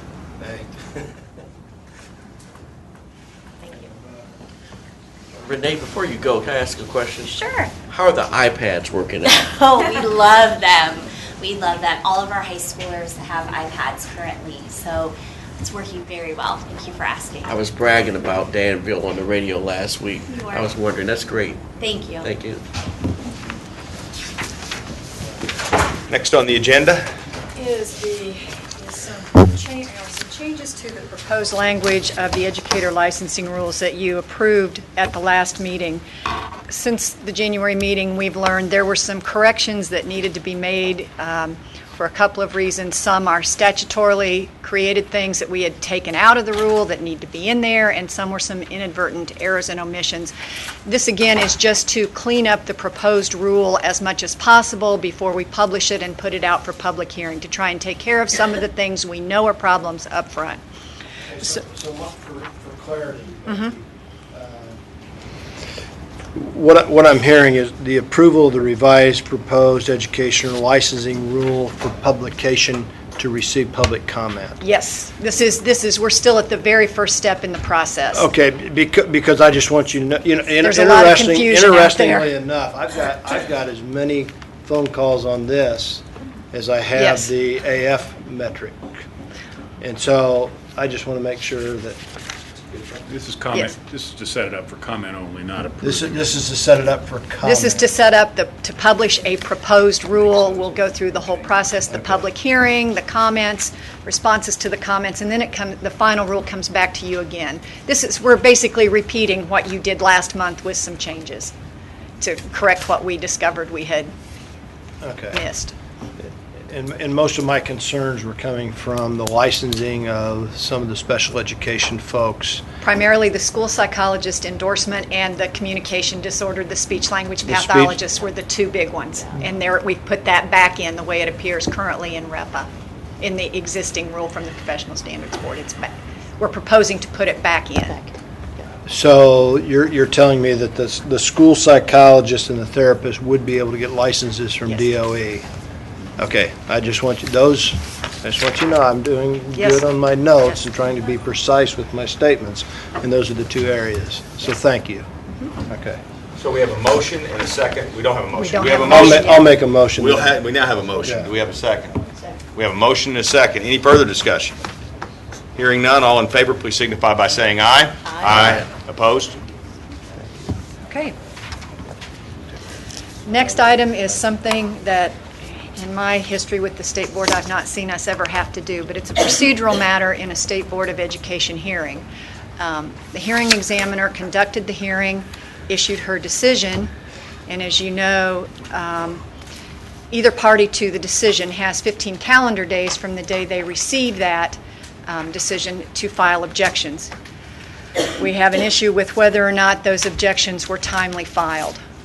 And so it is up, because the hearing examiner no longer has jurisdiction, and I don't have jurisdiction to make a decision about whether the objections were timely filed. It comes to you. There's a brief memo on it. Basically, the parents' attorney says that they filed the documents as they should have. Unfortunately, they don't have anything to demonstrate that. As attorneys will tell you, you usually get a signed receipt that it was received, or you get a file stamped copy.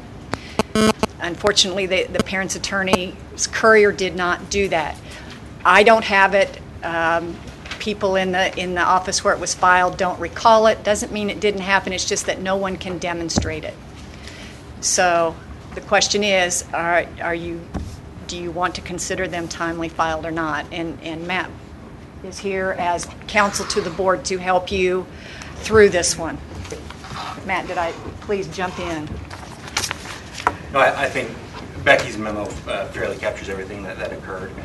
And we have established guidelines and procedures in terms of when these objections need to be filed, and it's 15 days. The contention was that it was filed, however, there's no proof of service. So as a result, we have no record that it was timely filed. Do we have the documents in our possession? We do. Did they show up at some point in time in the office where they were No. supposed to be No. filed? No, The first time we saw them was when the attorney... emailed them to me. I'm sorry, but what's the significance of the objection? Is it to get a review or? The parents are asking that the state board overturn the hearing officer's recommended decision. So if it's timely filed, it just comes to us for consideration as to whether or not we'll hear it. That's correct. And if it's not timely filed, then the hearing officers may get stamped. Do we have a procedure in place to stamp or file stamp whatever comes to us? My understanding is that we do. If it comes to, for example, here at 151, it's file stamped here at the front desk, and I believe the procedure is the same when it comes into Dr. Bennett's office. I stamp and initial documents that are given to me and give my business. And usually the procedure would be the person that, for example, would be hand filing would ask for a file stamp copy to take with them for their records. They're asking to overturn the decision, or we heard it yet? They're asking to essentially consider the objection that they allege was timely filed. And then come back and ask for... Correct. I move to accept the filing. Okay, we have a motion to accept the filing, which I just want for clarity. I know what you mean, but I want to, for clarity's sake, be certain everyone understands what the motion is. Your motion is to accept the filing and have it be heard by the state board. No. Okay. It's just to accept the filing and then for us to decide whether or not we're going to hear it. Your motion is to give the benefit of the doubt. Yeah. I think it's one and the same. If we accept the filing, So if we accept the file, we have to hear it. So you must be on the, I was going to say the circuit where you're doing a lot of speaking in meetings. Thank you, Mike. I resemble that remark. What happens when objections come before the board? Your policy is that each side is given 5 minutes of oral argument. They do not get to present any new evidence. You may ask questions, but each side gets 5 minutes to attempt to persuade you that their position is the correct one, which is what it would be. So the motion is agreed on by the board, and we have to hear it. There's no interim consideration. And council, would we be creating precedent? In effect, you would. I mean, the rule's explicit in terms of when an objection has to be filed within 15 days. Even in the decision, it says any objection must be filed within 15 days. But if it's not documented, it's just up in the air. If there's no stamp verification, I mean, really, do we have any proof that it's been filed, wasn't or was filed? And that's the key. We have no proof that it was filed. Yeah. So, I second the motion. So we have a motion, we have a second. okay, I want to make sure I understand. The motion is that we are going to accept the objections as timely filed. Is that correct? That's right. Okay. And we have a second to that motion. Okay, all in favor, please. May I just want to comment, with all due respect to the practicing counsel. I think this opens us up, if we vote in favor of this, that anybody in the world can come in after a hearing officer ruling and say, well, I gave it to Debbie, and we have a procedure in place that shows that it was stamped. That not having been accomplished, the question is the burden on us to prove it wasn't received, or the burden on the petitioner to prove it was under, I think, our practice, the burden's on the petitioner. This would change that practice, just so. Correct. It certainly would open the door to allow folks to say they filed it when maybe they hadn't. Can I ask? I'm sympathetic to your motion in a sense, and you always kind of like to try to give people a break, but because of the presidential concerns, and there is a clear rule in it, and there is no proof, I'm going to have to vote against the motion. If I may ask a question, I just wanted, for clarity, we didn't have the documents in the department at any point to give us any indication that they were in our possession during this time. We don't know.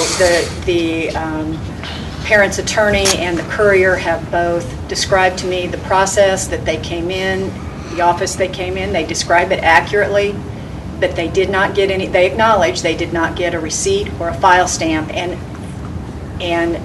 the papers didn't make it to me. The papers are not, we can't locate them, and it's, no, I believe they gave them to Selena, given the description. But they can't show that they delivered them, and I don't have them. Just to work on the spirit of Mr. Walker, have we checked with Selena? Have we looked at Yes. the desk? Have we done due diligence on internally just to make sure we didn't misplace them? I've done what I can do to ask, and Debbie's looked, and Debbie can tell you that they've looked. Just for the record, I always support the parents have an opportunity, the best opportunity, because they're the first teachers and responsible. I know this is a gray area, though. Well, the parents were represented by counsel, Joe. Right. So it was the attorney who brought or the attorney's courier who brought the documents in. So, any further discussion? Hearing none. All in favor of the motion and the second, please signify by saying aye. Aye. Opposed? No. No. Okay, we need a count on this, please. Let's do it. Let's do a hand count. I think we have 3. Good, put your hands up on the ayes, if you don't mind. 2. Okay.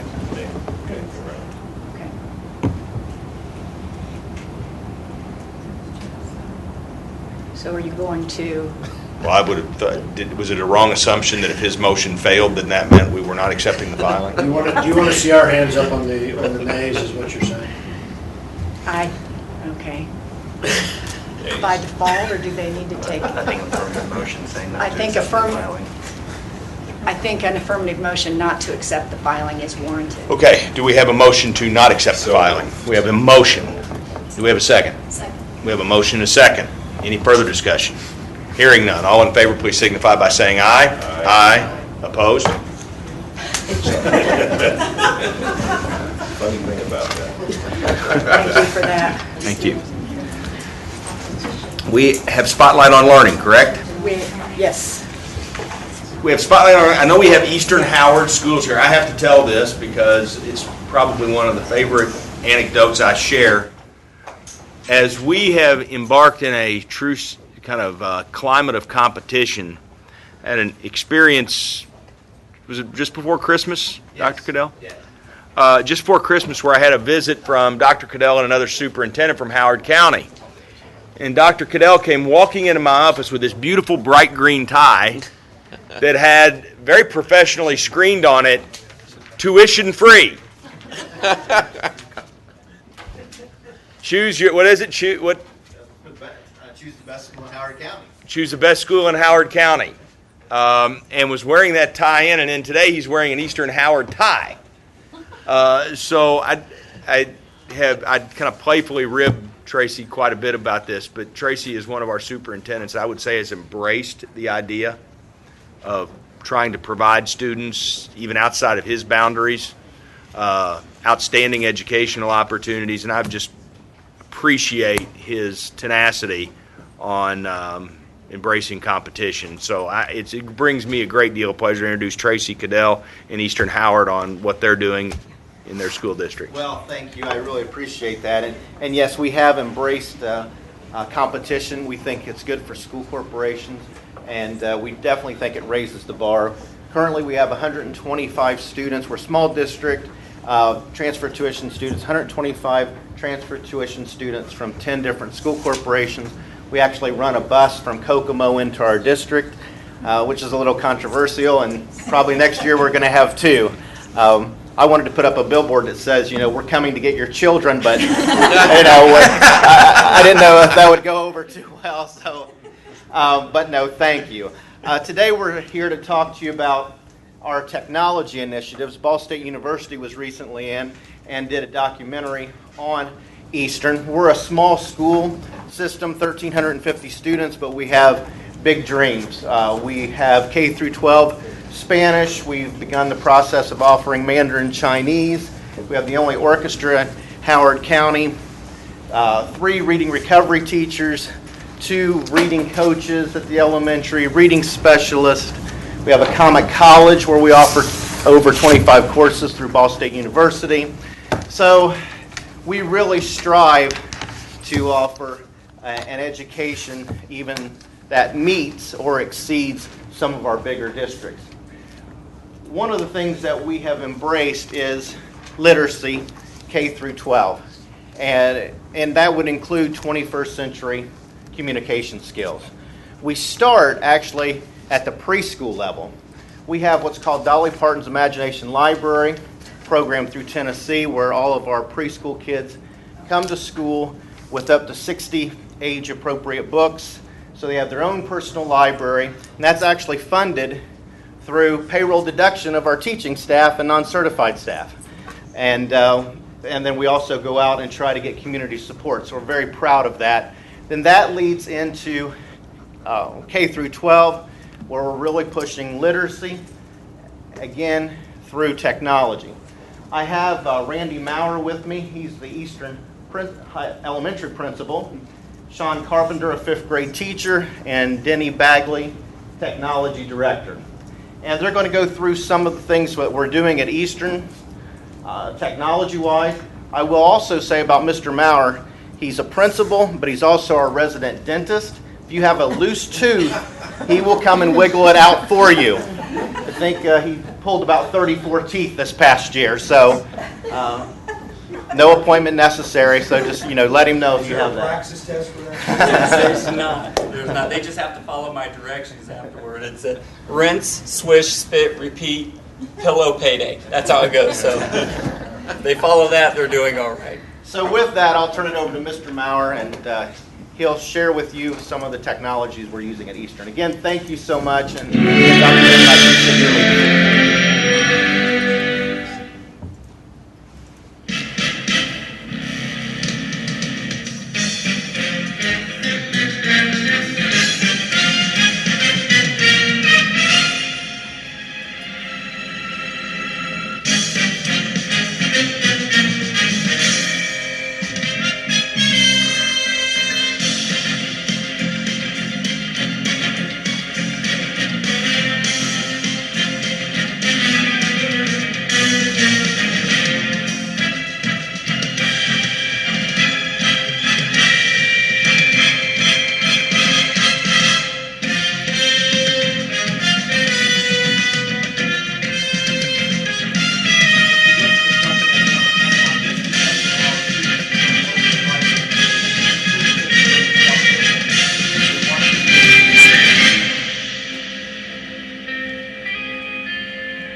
And I am Randy Maurer. I'm the principal at Eastern Elementary School, and it's a pleasure to be here today to talk to you a little bit about technology. We're not a new tech high school. We're not anything like that.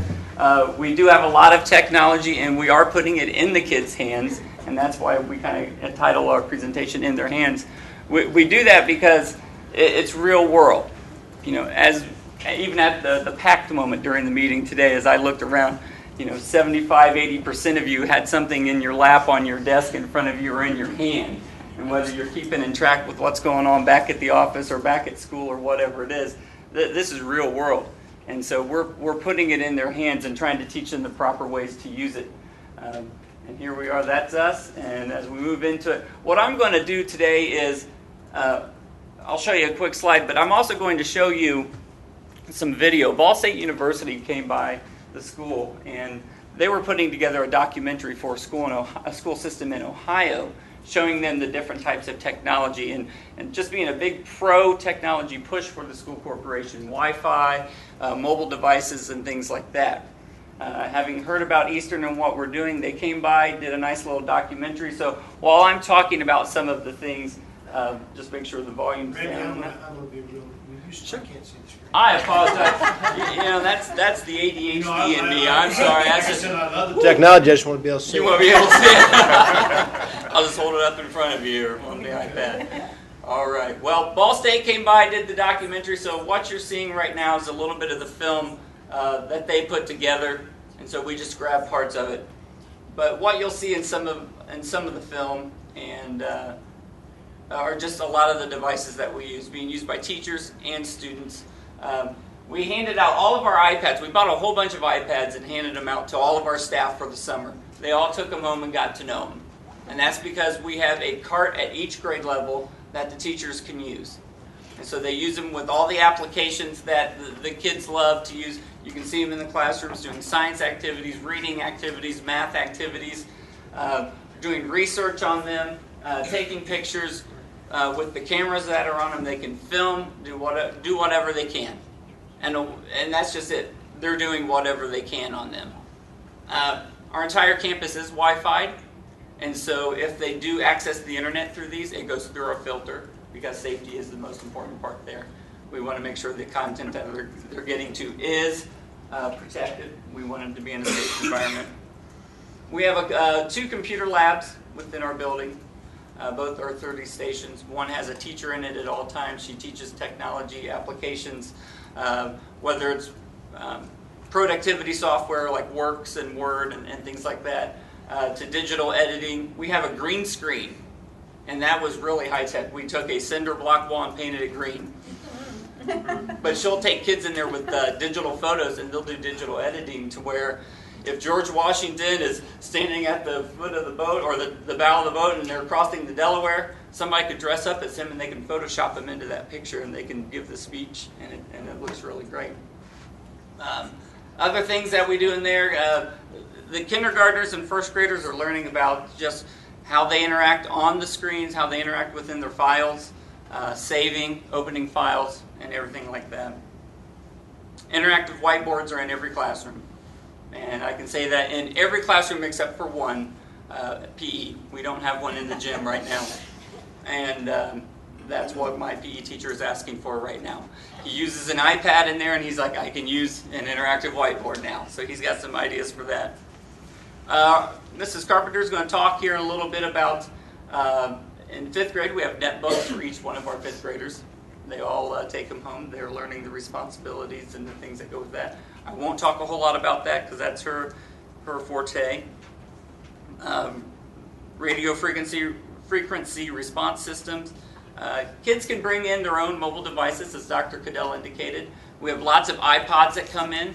Now, these are iPods that don't necessarily have internet access on their own, but they do go through the school's Wi-Fi. We have kids that bring in iPads. They'll bring in their own if they have one. A couple of kids have brought in netbooks or their own laptops before. They have them, so why not use them? And then cell phones. Oh, cell phones in school, right? All the kids do is they text to one another and things like that. Not really, because one other thing that we're teaching them over there is etiquette. We want to teach the kids the proper time to use them and how to use them. So we don't hear from the high school principals, all they do is text, and all they're getting in trouble for is texting us or sitting in class and things. So we take time to do that. Flip cameras, internet-based tools and presentation. The kids are getting the chance to make their own movies and make their own stories and things like that and to present to one another. We use social media. As far as a school corporation, we use Facebook. Elementary school has a page. Lots of different classrooms have a page.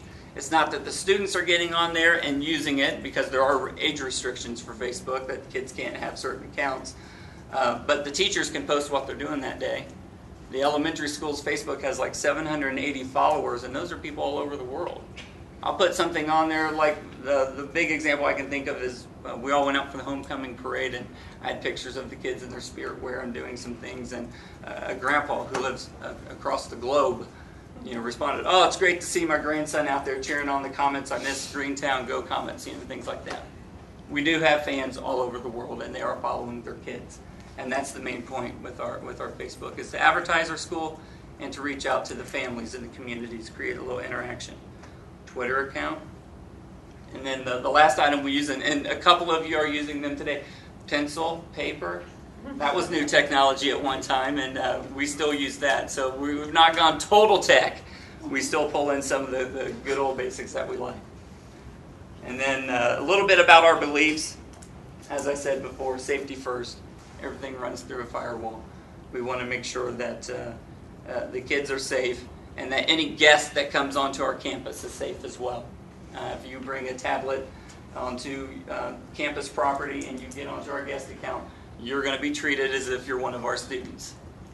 Okay, so we don't have people coming onto campus and doing whatever they want. You're going to be treated as a student. We believe that if you put devices in their hand, you can go ahead and go on to the next one because that'll kick on one more video.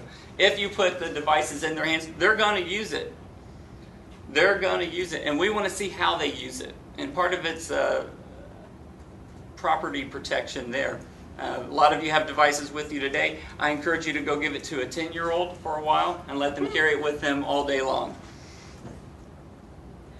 Yeah, not exactly the most popular decision you want to do, giving them something valuable. But you know what? We've done it. We have 5th graders going from room to room and across the building carrying their netbooks. We have bags for them to carry them in. We have students that will carry laptops from one room to the next. We have carts also to carry them in. We have very few that have been damaged beyond repair. And that was one of the things we wanted to test with the piloting process. Because if we're going to invest more money into this, we want to make sure that the equipment can withstand kids, which is what this is all about. Do they take them home? Yes.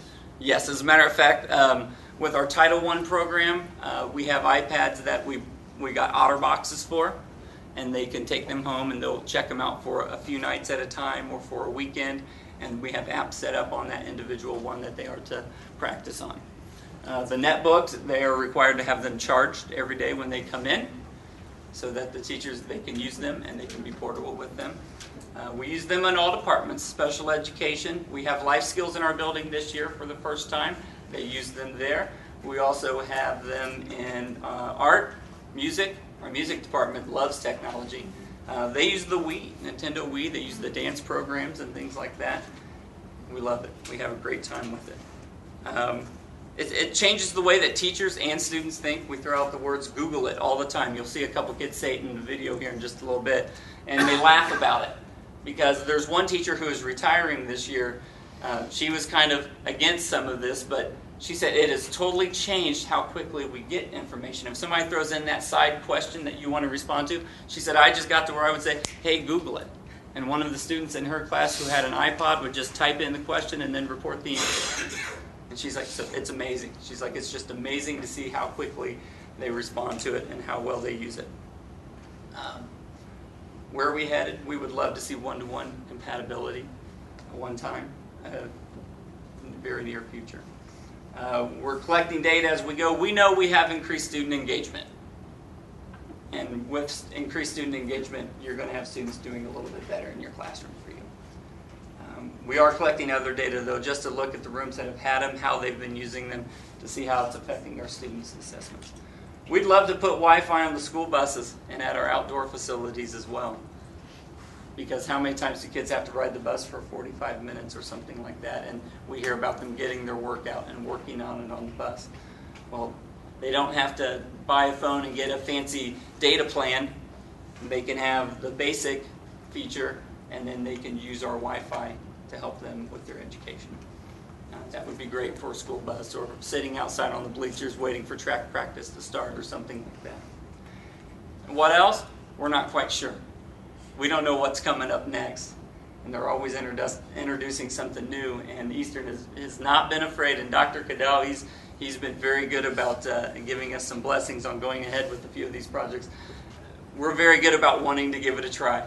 and we're not afraid to try it. And so who knows what's next? I'm going to pass it on to the real expert right now. I'm just a loud voice and a pretty face as far as when it comes to what's all going on. I'm sorry, here comes the other pretty face. Yeah, loud voice, all that good stuff. So we will. I'm going to turn it over to my expert, and this is Mrs. Carpenter. She teaches 5th grade, and we're going to allow her to show us some of the demonstrations that we can do. First of all, thank you for having us today. It's been a pleasure being able to be out of the classroom and to see what happens down here. All I wish is that you could come to my work area, all of you, and see how my day goes. I know some of you are in the classrooms often, but our area is just a little bit different because our kids actually have technology that they use back and forth. So I'm going to share a day with you. It's a quick day in 5th grade, so I hope that you enjoy your tour of 5th grade. Technology in the classroom. 3 things that come to mind when I think about technology in the classroom is real-world experiences. We are not sure what the future holds job-wise for our kids, but we do know that there's going to be technology. As I was watching all of you, if I was really in my classroom, I'd make you turn all your computers around because I need your attention right now, and everything would have to be out of your hands, and they'd have to be in your laps. Look how many people look at me when I say that. So we do teach them etiquette, but we do also teach them real-world experiences, and one real-world experience that our kids really lack is the ability to pay attention, and the ability to listen, and the ability not to be multitasking.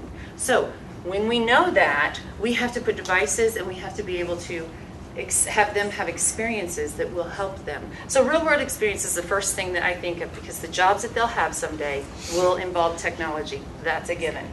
The next thing that comes to mind is rigor and relevance. When we put technology in their hands, we are giving them opportunities to learn and having unpredictable outcomes, which brings to us the rigor and relevance framework. And the next quote I absolutely love from Rigor and Relevance because I can stand up here and say and do everything.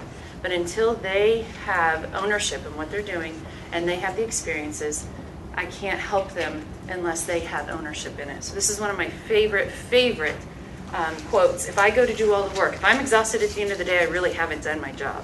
And the last thing that we really focus on in 5th grade is collaborating. That's part of real world. We all have to work together. We all have to be a part of a group. So in 5th grade, we really start to teach and start to model and start to experience collaboration and the fact that they're problem solvers, not problem makers. And that's a huge, huge concept for 5th grade and for some adults. Examples of technology, we've gone through them. So, this is what we use just in 5th grade. So we are very active in our technology department. I also use certain websites. One of my favorite right now is tweentribune.com.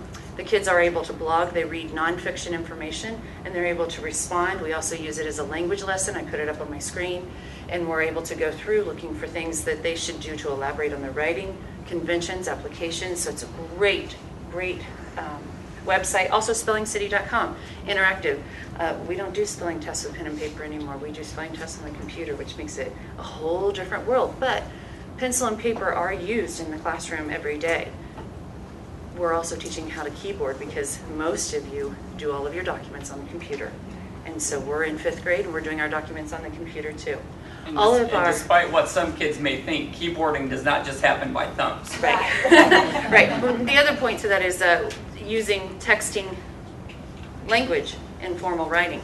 We're teaching that those are 2 separate things. And that's something that they have to be able to understand. All of our math books are on our netbooks, so they don't carry an actual textbook, but they have it on their netbook. So it's another experience. One of our kids said, I love having it because the calculator's right there, and if I need to find out a question, if I need something done, I'm going to Google it. And so it's all right there in their hands. Dakota Carlson, I have all kinds of favorite kids, all of them that come through. She was a shy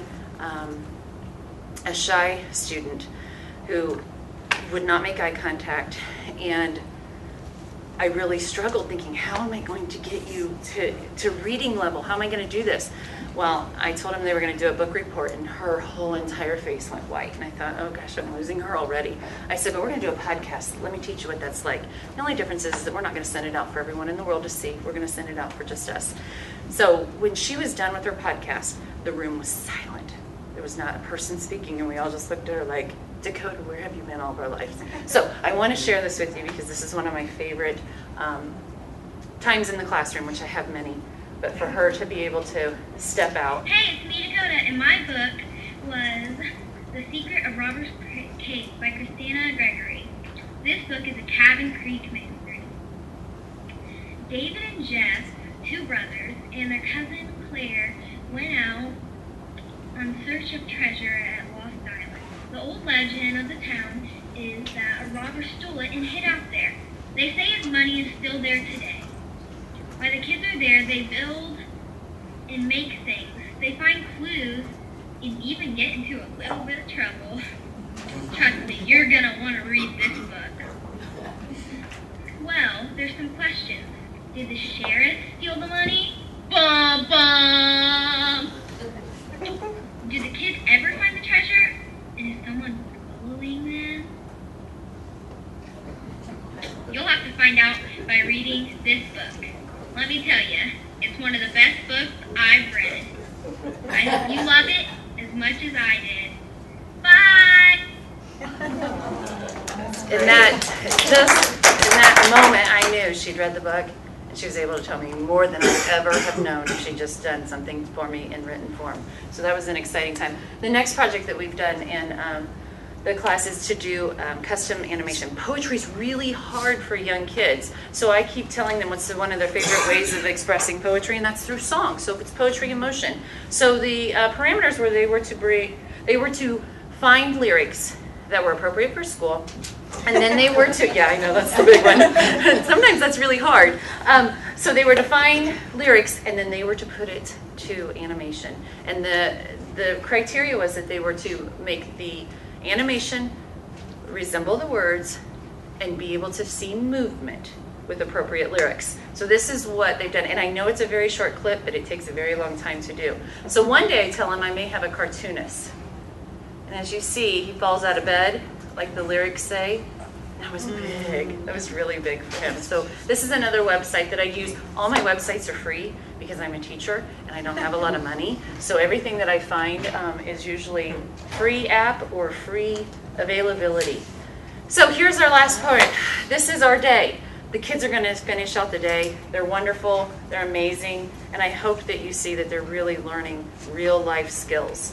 So this is 5th grade.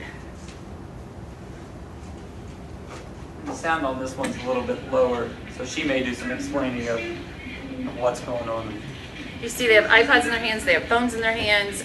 If we tell them no, they're just going to do it anyway, so let's say yes and let's do it the right way.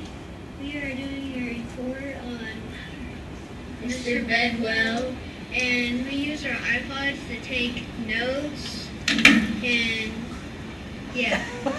And we use our phones to take videos. Guys on the basketball team about Mr. Bedwell. And we use our computers. We type it up on our computers and we'll email it to the teachers, and then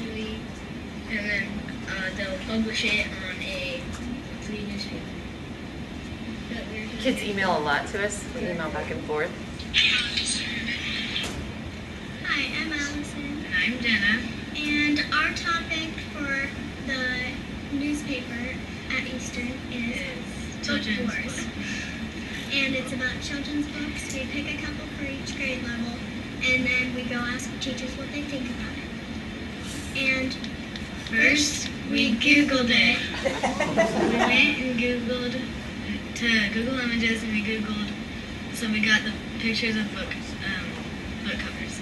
And then we Googled book reviews and descriptions, so the teachers could see what the books were like if they weren't familiar with it. And then they picked which book from each grade level, which one they liked the most for their students to read. And then we published it in our newsletter so all the students could see. I'm using my iPod to look up different prices of different objects for our newsletter. Okay. I'm using my netbook to look up different images for our newsletter. You hear they're saying I'm using, I'm doing. It's very important language in 5th grade. I'm doing the work.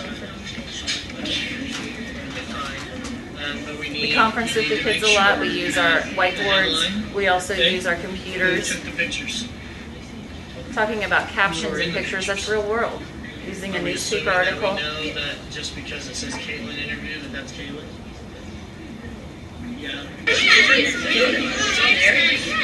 There's never downtime in 5th grade. If you've never been there in a while, there's always something going on. So while we're waiting for bathroom break, we have our iPads out. And there are free flashcards. And we're just continually doing our... They get a break when they go to the bathroom. When they come out after they wash their hands, we're doing something. Many teachers have adopted that. They take the iPads everywhere, and if they're if they're traveling anywhere, they're going to have them out and be reviewing. Bus lines, bathroom lines. The kids using the whiteboards to be interactive. Everybody likes to play with the screen and move things, and we have their attention. That's hard to get sometimes. In a way. Okay. So in an intelligent way. And the kids learn the technology to the point that if we have a substitute in the building who's not used it, they can get it up and running and find the file and get it going for them. We also email our lesson plans to our kids, so when we do have subs, they know exactly what they're supposed to do. They're able to handle the day more effectively. Science projects, it's so cross-curricular, and we pull in so many different avenues and different ways to present the information. So I invite all of you, come stop by 5th grade. So let me be a party. I'm the party pooper. Oh, please. I love party How long poopers. have you been doing this? How long have I been teaching? No, how long have you been using technology? Yeah. Well, 5th grade has been kind of the forefront of technology. So we started bringing technology into the classroom probably about 5 years ago, and we kept pushing for things. And from 5 years till now, we've built an arsenal. So maybe I shouldn't have assumed. I'm not necessarily a party pooper. I hope there's good news. What do you see about scores, about achievement? Is there any demonstrable sense that this is contributing to achievement scores? Is it contributing? Yes, because I can get their attention and I'm able to use nonfiction text in the classroom where when they open up their science book, they're not so readily as eager to look at that. So when I pull in the nonfiction text, I can see a big difference in what my students' interest levels are. And so in that aspect, yes. Math, they're able to use the functions on the computer right there. It's very quick. They're not losing things. They're not having to go get things again. And so for time-wise and math functionability, I guess, for lack of better words, that has been a positive in our classroom also. Now, to be really honest, I have to make sure that what I'm doing is parallel to my standards. Everything I do is driven by my standards. So any technology that I use in the classroom, you're going to see it's standard-based. Best practices, rigor and relevance, everything that you want. And I also look at the data from when my kids have done Acuity, when they've done AR. We have access to accelerated reader in our classroom, so our kids are taking tests just like that because we don't have to wait to go to a lab. They pull them out, they're ready to go. They look up their books and they're able to be prepared and ready. And so those things, when I pull the data off of that, I'm seeing so much growth. Now, growth in everybody's passing, to be honest, no. But I can show you growth in every single one of my students.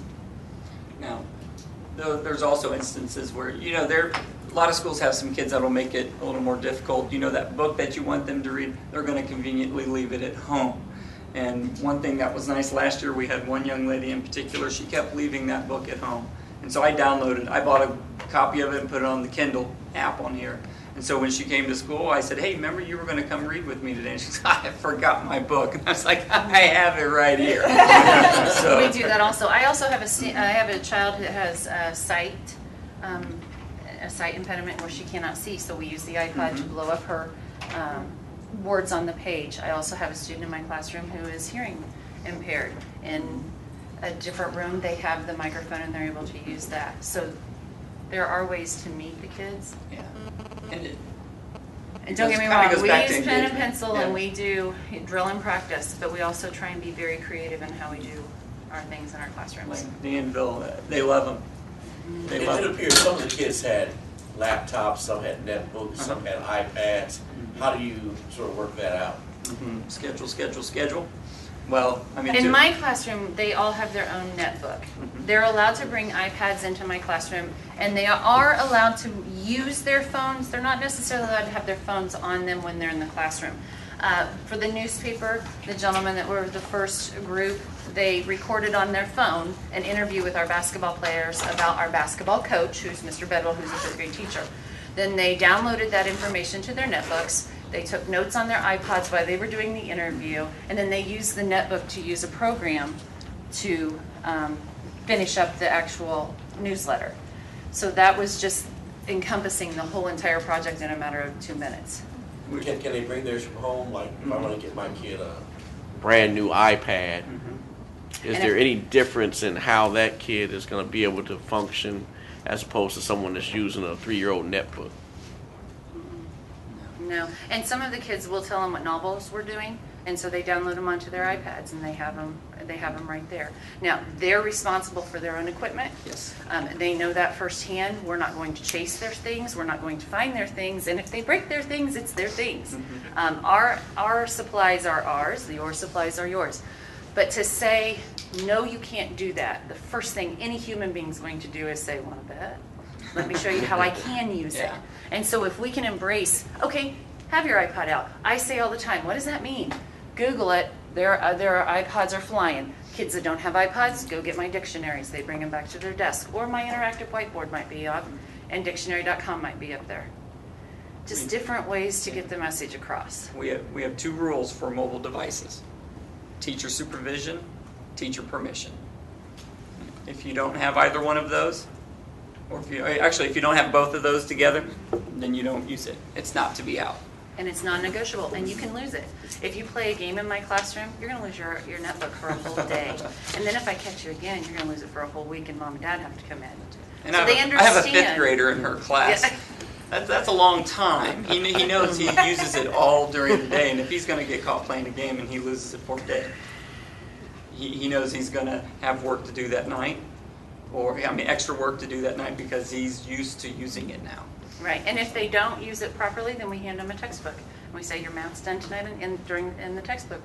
It's not a punishment, it's just the consequences of your actions. And so we say that up front, and we really don't have a lot of problems. And we're swift, it's non-negotiable, and we move on. Well, I would like to thank you for the opportunity to present. Thank you. We really, really appreciate that. Thank you so much. Thank you.